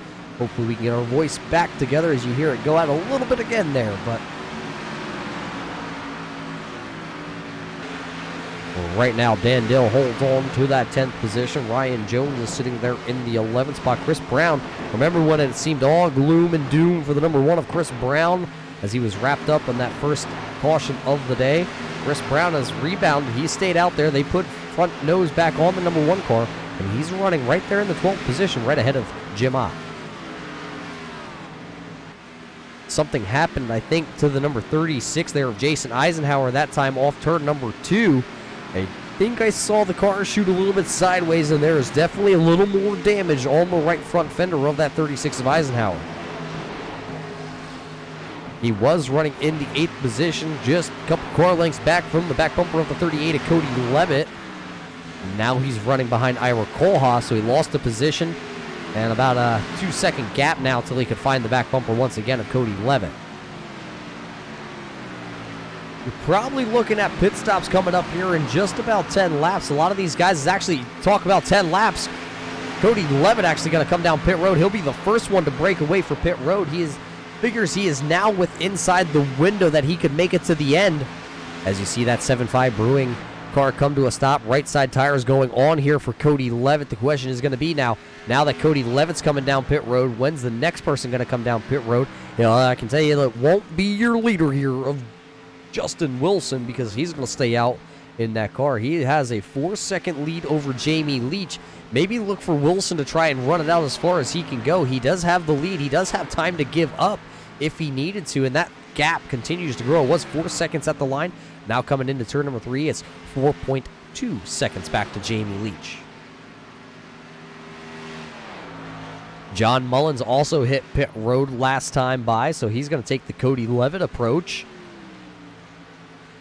I don't believe anybody else is coming down pit road. Jeff Pogo still out here circling the track. He's shown still in 4th. No changes through the top 5. It's still Pogo, LaFaro, Holly for the 4-5. Let's see, where does Cody Levitt blend out at? He blends out in the 21st position, shown 1 lap down. There you see the 64 of John Mullins. He will fall in right behind Levitt on the racing surface. Both those drivers right now 1 lap down. Ryan Jones also down pit road in the Taco Bell Mountain Dew car. He comes to a stop in his pit box. It'll be 4 tires for the Taco Bell car and a full load of Sunoco race fuel. This is probably going to be his last pit stop unless an unfortunate yellow would come out here tonight. Looks like we still have 23 drivers out here on the track. Josiah Millen is 24th. Bradley Allison 25th. Hunter Conley is 26th. Corey Belvis, who got internet problems, is sitting there 27th, disconnected. Jonathan Platt is 28th, and showing Miroslav Mach sitting in the 29th position. Justin Wilson still out there circling. You see Ryan Jones coming back out onto pit road. And it looks like Ryan Jones actually may have had something happen to him, and we didn't actually see it out there on track, because he is actually shown 2 laps down here now. So something has gone awry here for Ryan Jones, as he has shown multiple laps down in the closing stages of this one. Robert Dudley, though, is on pit road, and he has shown your first car 1 lap down. That'll change hands. That will cycle over to Cody Levitt. Jim Ott and Chris Brown, though, with these pit cycles happening, they are working higher up on the food chain. Now Chris Brown is running 9th. Jim Ott is running in your 10th position.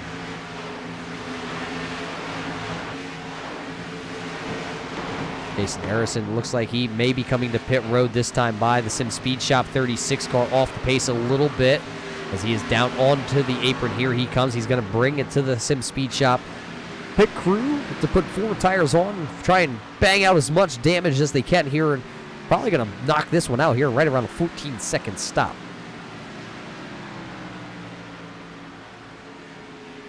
Looks like Donald Bennett also down pit road in the 31.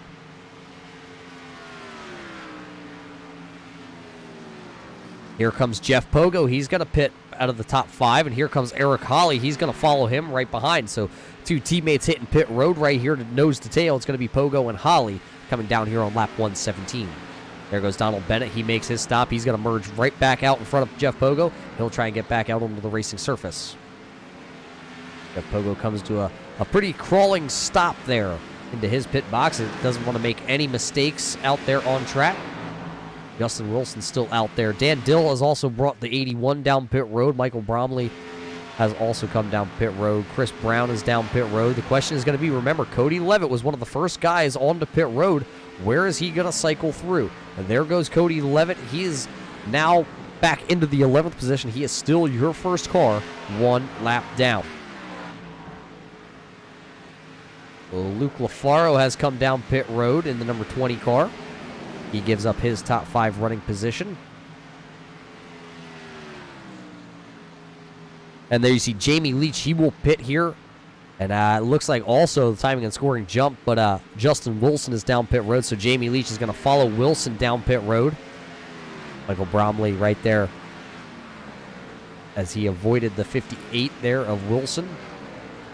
So Kohlhaas here is going to take over the lead in the Piedmont Air 33. That'll leave only 5 drivers yet to come down pit road. Kohlhaas, Ott, Carmen, Sturgill, and Grobelny all waiting to come down to make their final stops here. It doesn't look like Kohlhaas is ready to bring down the Piedmont Air 33. He's going to stay out there. Jeff Pogo is right behind him right now. He was shown your first car 1 lap down, but it looks like with those 4 fresh tires, he should be able to get to the inside here of Kohlhaas. As he does, Kohlhaas going to go to the outside. So Pogo, look at the difference in new tires. Pogo pretty much gaps Kohlhaas by tractor trailer lengths, and so does Luke LaFaro. The question is, how far, if you're Ira Kohlhaas, do you kind of push these tires? You're not going to be able to make it on fuel all the way here. It's still 41 laps. We have a guesstimation of the most you're going to be able to do is maybe 56 laps on fuel, and well, he's getting pretty close to that. He's been out there now 47 laps. Still 5 drivers. Cody Levitt, though, actually leapfrogs Justin Wilson by about half a second for the time being. But remember, Levitt was your first one to pit, and he pitted 11 laps ago. Here comes Wilson as he is right on the back bumper now on Levitt as they work off turn number 4. So Wilson has the 4 fresh tires. Don't look for him to wait and see what Cody Levitt's going to do as he goes right to the inside on the 38 of Levitt. He'll make quick work of Cody, and he'll take over the 5th position and set sail. David Carmen's going to come down pit road. There is your leader, though, Ira Kohlhaas. And a little bit farther back the straightaway, there's your camera pans. That's the 5 of Jim Ott. They are still out there circling the track, still 1 and 2. And I believe Jim Ott might be. Nope, I thought I heard a spotter say he was coming down pit road this time, but he is not going to bring the 5 down pit road. He's going to try to stay out there. If he waits longer than Ira Kohlhaas to pit, he has the chance of taking over the lead and leading a lap. Remember, Jim Ott has not led a lap here tonight from Texas. 1 lap here in the USRA, lap led, and that gives you a bonus point. Most laps led right now is Justin Wilson, and well, let's just face it, nobody is going to lead more laps than Justin Wilson here tonight. Kohlhaas is going to stay on the track. He is going to lead the 5th lap for the Piedmont Air 33. Right now, only 10 drivers on your lead lap. Dan Dill, who's right there, he will be back on the lead lap as soon as he can catch Ira Kohlhaas.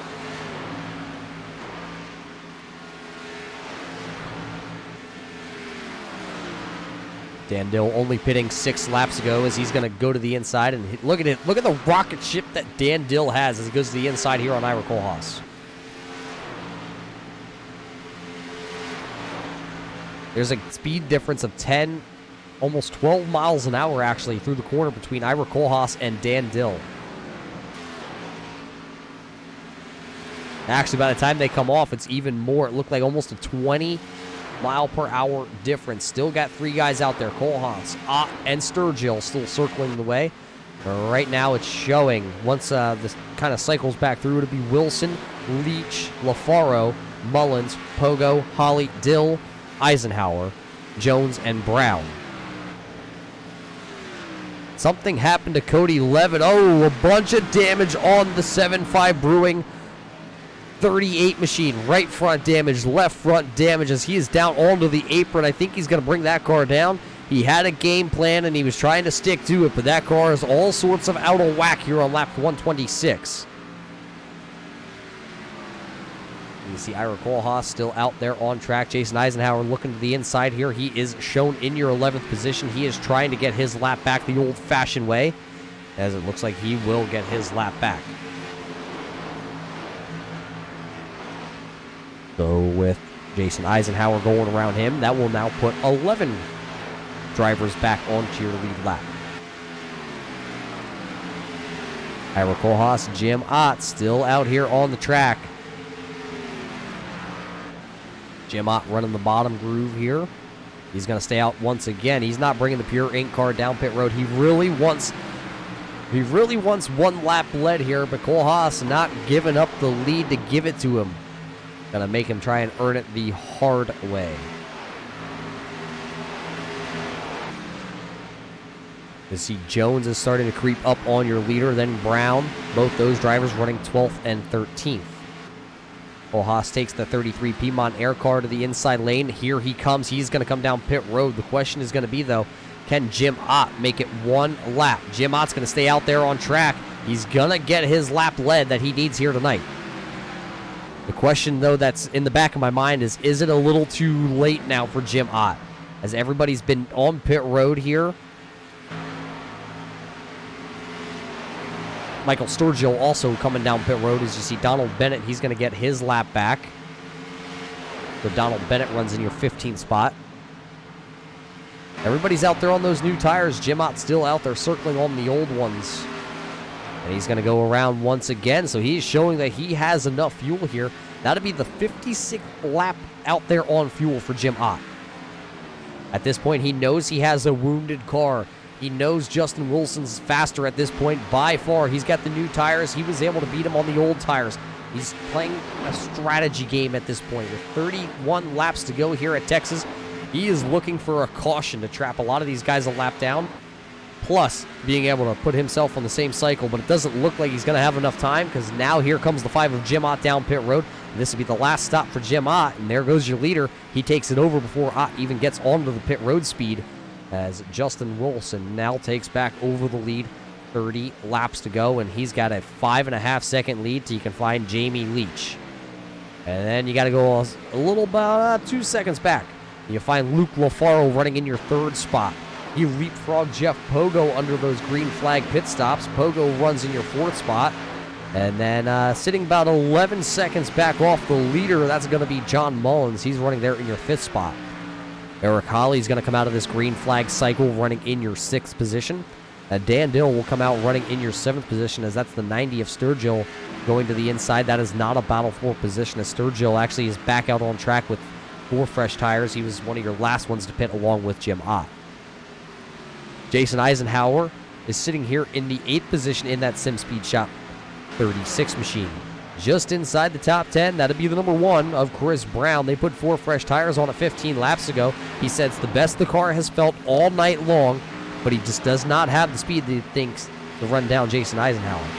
Ryan Jones has the Mountain Dew Taco Bell Baja Blast car running right there in the 10th position, but he's got company, and that company is out of Ohio, and that is David Carmen in the number 30. That's your closest battle on track right here, and that is for your 10th and 11th position. Let's hang it here for a little bit and see who's going to be able to pull away. Is it going to be David Carmen, who actually has the 4 fresher tires by about 6 laps? Or is it going to be Ryan Jones? Can Jones hang on to the 10th position?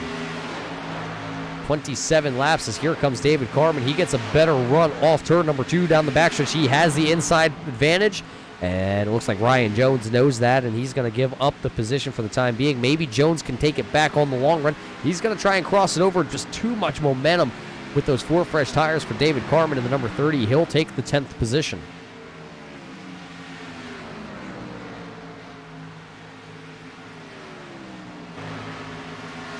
So that's your top 10 as they run, and now Jones is sitting in the 11th spot, and Donald Bennett is just out in front of your leader there of Justin Wilson. He is your last one on the lead lap.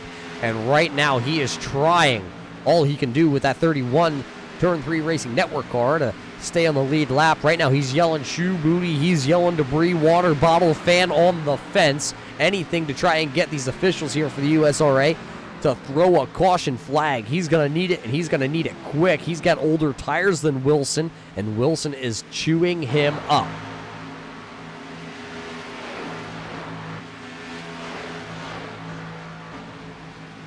As you see Wilson starting to claw onto the back bumper of the number 31 of Donald Bennett. Ira Kohlhaas speeding on pit road. He had to hold there on pit road and serve a penalty in his pit box, so that dropped him from being on the lead lap inside the top 10. They're right now running 13th. The first car one lap down, but that's going to change as Donald Bennett is just about to go a lap down to our leader. You see Bennett running the outside. Here comes Wilson. Wilson's going to be to the inside by the time they get down here into the corner. So Donald Bennett going to go a lap down, and that will now put Ryan Jones on the bubble. Jones has about, we're going to call it as about 3.5 seconds before he would find, well, we'll say Justin Wilson will find him. David Carmen has been able to pull away by about 1.5 seconds over the 91 of Ryan Jones. Remember, he got the 10th position, and now he's trying to, actually, he is running down the number 1 of Chris Brown, just out in front of him by about 1.5 seconds. Chris Brown has the older tires over David Carmen, so we're going to have to watch and see, as Carmen actually has the freshest tires out of anybody inside the top 10 here at the end of this race. We're going to see how far David Carmen can climb. He can get to Chris Brown as he is chewing into his lead. And then he's got about 3 seconds from there until he can find Jason Eisenhower for the 8th position. But we're not saying it's impossible, but he's got to get the chickens to the hen house here pretty quick to be able to catch those two drivers. Out front in dominating fashion, though, Justin Wilson. What can you say about the man? Out front for 124 laps. This time when he comes back by, to be 125 laps. He has been out front here tonight, and he doesn't have anybody on his back door, not even in the same county as him. Maybe the same state, because we're here in Texas, and boy, oh boy, is Texas one big state. So an 8-second lead right now for Justin Wilson over Jamie Leach. Jeff Pogo sitting back there at 10.5 seconds running third, and then it's about 11.5 seconds until you can find Luke Lafaro, and then it's 15.5 seconds until you find John Mullins, and that's your top 5 drivers. Running outside the top 5 is still Eric Hawley in your 6th spot. He's having the best run. I was going to say the best run. You heard me start to say it, but remember a handful of weeks ago, actually Eric Hawley parked that number 8 with a different sponsor back in California. He parked the number 8 in victory lane for the first time here in the Cup Series as he runs 9th on your point standings, tied with David Carmen. Right now, if it was heads up at the end of the race, Eric Hawley would have the advantage. He'd take over that position, and he would actually probably leapfrog Michael Sturgill and Jared Hagedorn, and possibly even Ira Kohlhaas. And well, with Chase Berry not being in attendance here in Texas, that's going to knock Chase Berry way down the point standings. He's probably going to fall outside the top 10.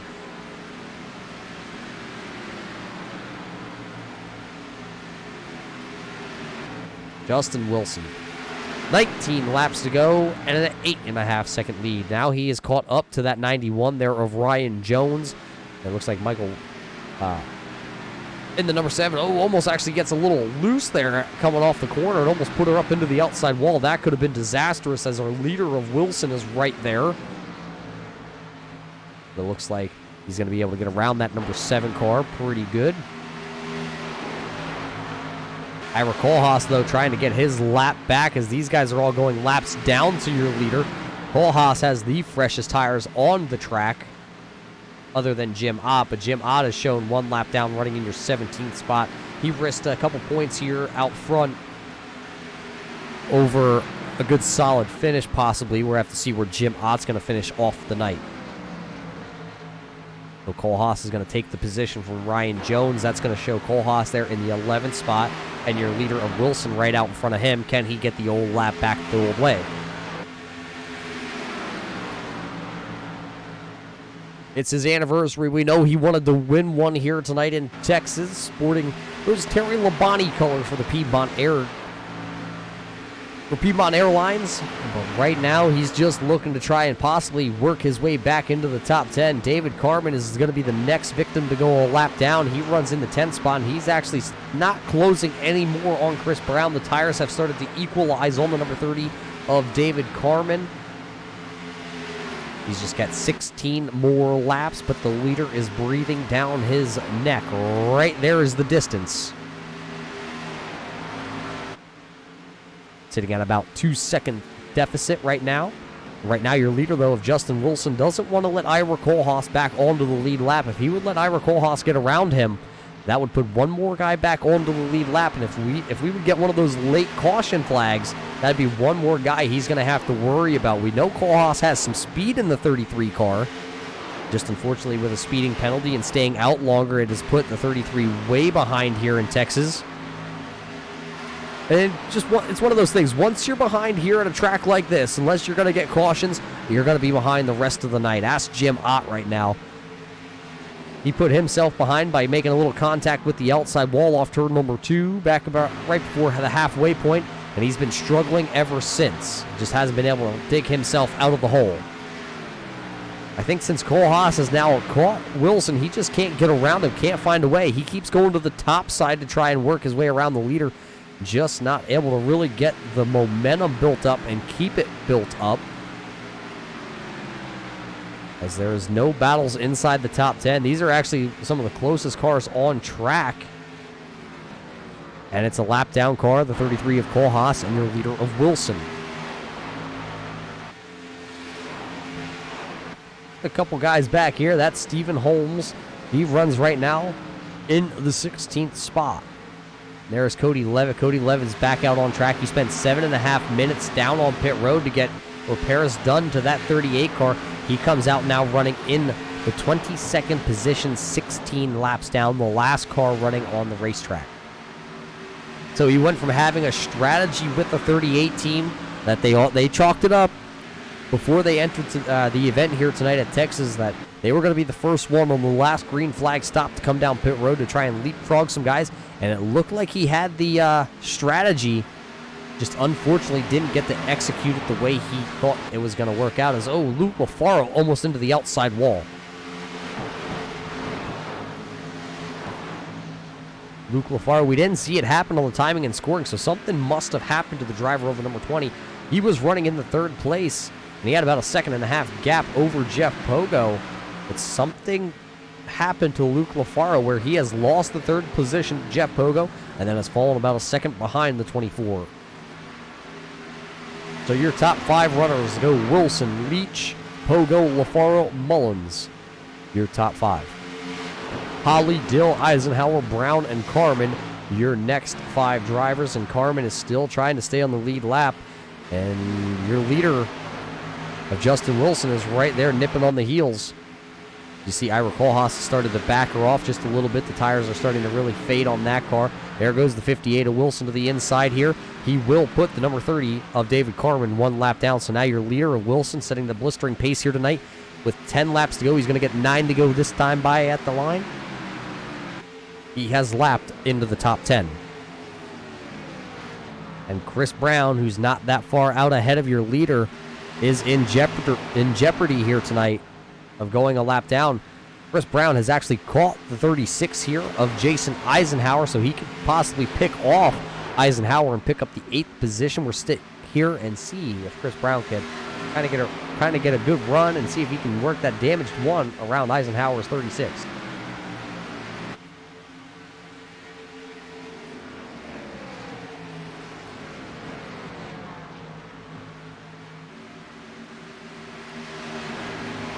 Time by at the line. Chris Brown was actually a couple tenths quicker as you see him come down the backstretch. He's going to duck to the inside of Eisenhower. Down into turn number 3. Sim Speed Shop onto the outside. Chris Brown, Kokomo, Indiana to the inside. Out of turn 4, there goes Chris Brown. He has a little bit, I guess, a little bit better of a long run car, but he also has a car that's kind of tore up on the front nose of that Camaro. But Brown's going to take away the 8th position from Eisenhower. And there is your leader. Wilson is just right there, just setting a blistering pace on these old tires. Wilson last time by compared to Chris Brown and Jason Eisenhower, Wilson was about a half second a lap faster. And they're all on the same tire strategy. They actually all pitted on the same exact lap as Eisenhower's. Going to give the inside advantage here to your leader of Justin Wilson, Mac Robelny, making another pit stop here towards the end of the race with 6 laps to go. Eisenhower running in the 9th spot will go 1 lap down to Justin Wilson. Now Wilson's going to set his eyes on Chris Brown as Chris Brown's trying to reel in the 81 of Dan Dill. How many cars tonight do you think Justin Wilson can lap? He's already lapped up to the 8th position. Chris Brown runs 8th, and you can bet you with 5 laps to go here at the flag stand for Justin Wilson, he's going to get around the number 1 of Chris Brown here. Maybe out of turn number 2. Brown's going to give him the inside. He's not going to put up much of a fight with your leader here out of turn number 2. So Wilson down the backstretch will lap now the 8th place car of Chris Brown.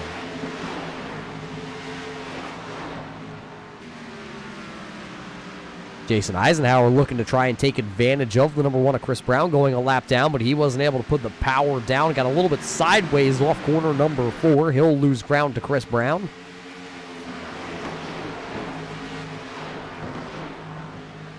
Now Wilson will set his eyes with 4 laps to go to the back bumper of the 81.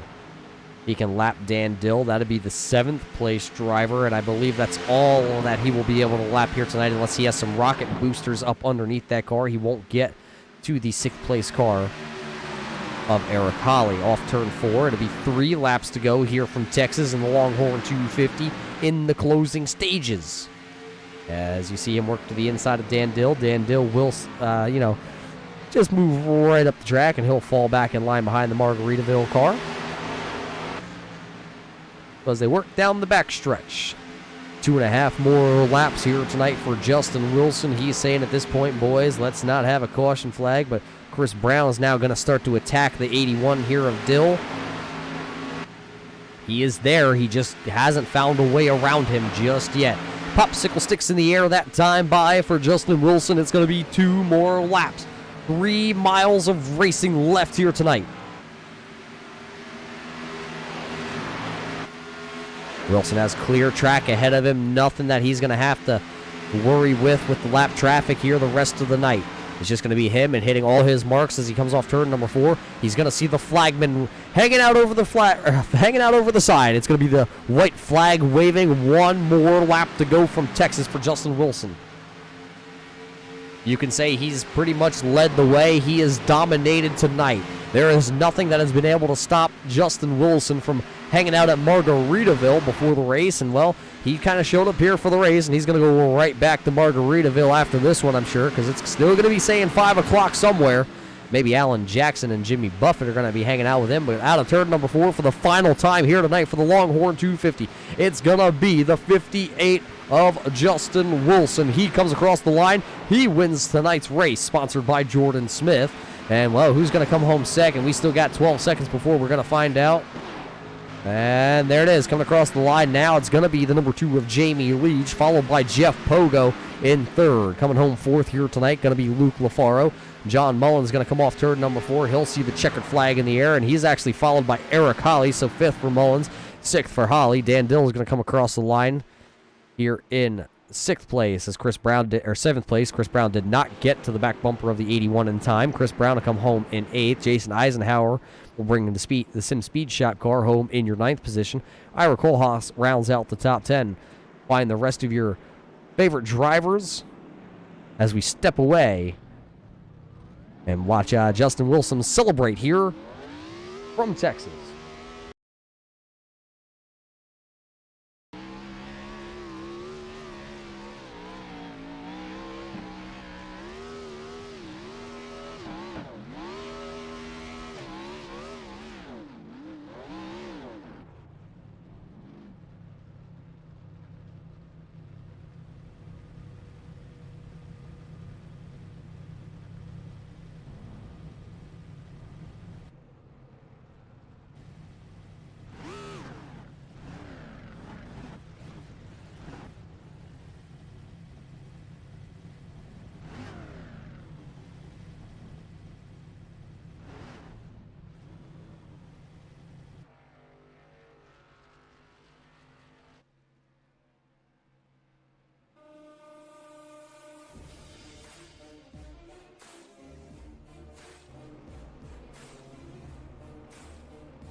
And welcome back here to Texas Race Fan. We caught up with your post-race interviews. Remember tonight's race, though, brought to us by Jordan Smith. The question of the night, though, that's been on everybody's mind is, where is Jordan Smith?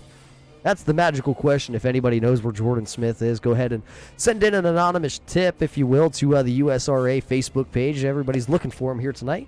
But let's get right to the post-race interviews. We got right here coming home in the third position, going to be the number 24 here of Jeff Pogo. Pogo, it seemed like a pretty good race out there for yourself, but it just doesn't seem like you had the speed to go up there and get Justin Wilson tonight. Rocket Man tonight for sure. There was no way I was going to catch him. Jamie too. They both were just pulling away steady. I'm not a fan of tight tracks. This got tight in the long run, and it shows. Yeah, you talk about the track getting tight. The track temperature really dropped off here for the race time, right around halfway point. Actually, we kind of saw it dip down into the double digits right here at the end of the race. It is a really cool 96 degrees compared to what it was at the start of the event. In practice, it was actually sitting at 122 and 114 when you guys hit the track for qualifying. Did that kind of play into factor with the car going through a transition halfway through? Not for me much. I'm pretty good with the transitions. I kind of knew that, on a restart or a green flag, whenever you got next to someone and you race them for 3 or 4 laps, you're going to burn up your tires. And, Justin had the luck of being out front all night and didn't have to really contest with that, and it showed. Now, a third place finish, though, for yourself is going to look good here in the scoring charts. You came into tonight fourth in the point standings. I believe you're going to pick up one. You're probably going to pick up 2 positions here tonight. But you know what's got to feel even better than picking up positions in the point standings or finishing third place here tonight? How about it, Mr. Married Man? Yeah, I finally found someone who is a sucker. Well, I thought Dan Dill was your sucker, but obviously somebody else was a little more... Well, I'm not going to say it. You said it. We're just going to kind of leave it there. But, hey, congratulations on getting married there, my friend, and joining the group of us. But before we let you go, we're going to give you the red carpet once again here. We're handing you the microphone. It's not your wedding day, so don't go ahead and give us a long speech here. But who do you got to thank for your third-place finish? I got to thank my teammates, Eric Holly, Dan Dill, Steve Holmes. I know Dan and Steve aren't on the same team as me and Eric, but we all kind of work together. Got to thank my wife, now that I can actually say that, for letting me come down here and do this and spend all the time down here instead of with her, especially less than a week after we get married. But looking forward to the next 2 weeks. We got Indy next week, I believe, for the Cup Series. Usually pretty decent there, and then we got Watkins Glen after that. And Roger, I'm a road course guy, so hopefully that's my time to shine. Well, that's coming in a couple weeks, but right here tonight from Texas, Jeff Pogo hopped on his pogo stick. His wife let him out of the house for a little bit of fun here with the boys in Texas. He did it big tonight. He comes home in a third-place position. We've also caught up with the driver of the number 2, Jamie Leach. He comes home in your second position. Jamie, you had a really strong Great Lakes Brewing number 2 car, but Justin Wilson just kind of seemed like he was in his own area code. Oh, yeah. I don't think there was anybody touching him for sure. And what more did you need, though, out of that Great Lakes Brewing car? You started back in the 7th position. You didn't really, I'm going to say, have a good initial start to the green flag here tonight at Texas, but what changed for the number 2? I don't know. I was trying to run different lines. Traffic would really slow you down.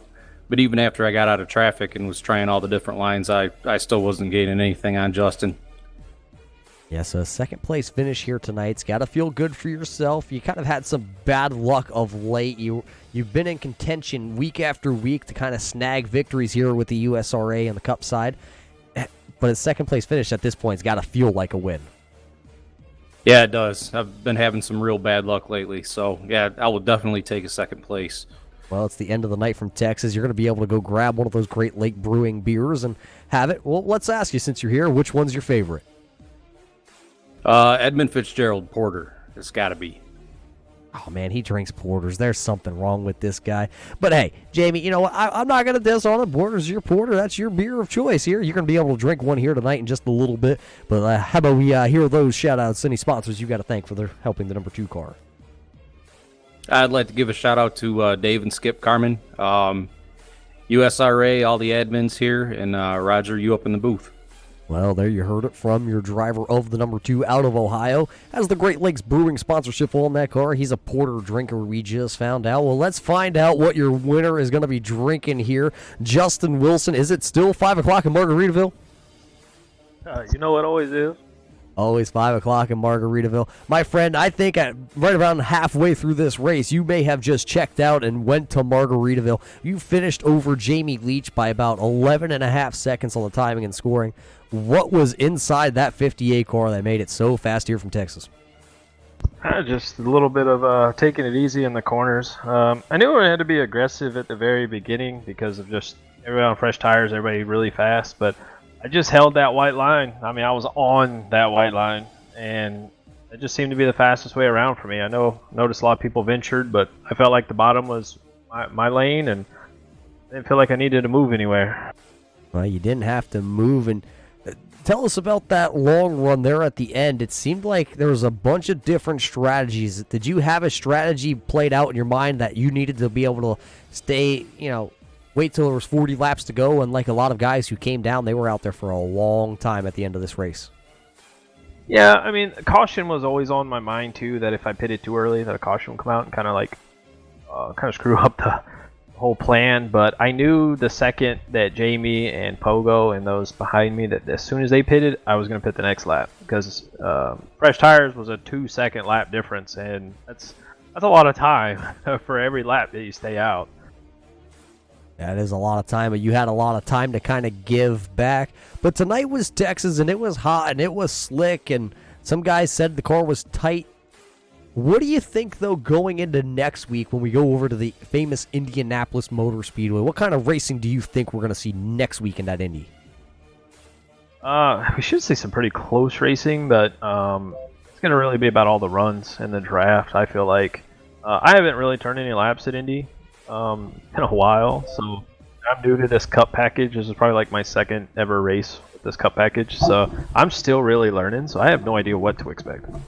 Well, he doesn't know what to expect, but he led the most laps here from Texas tonight. That's your winner here of Justin Wilson. He figured it out faster, quicker, better than anybody else. But Justin, before we step away here to wrap things up here tonight, is there anybody you got to thank on that Margarita car? Oh yeah, I got to thank all my Payday Racing teammates. Jim Ott, Jason Harrison, Chase Berry, couldn't make it tonight.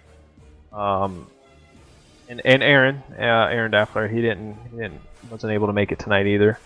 We all like to run together. We practice together, so it was good to get a good finish for them and the guys, and especially that practice pays off.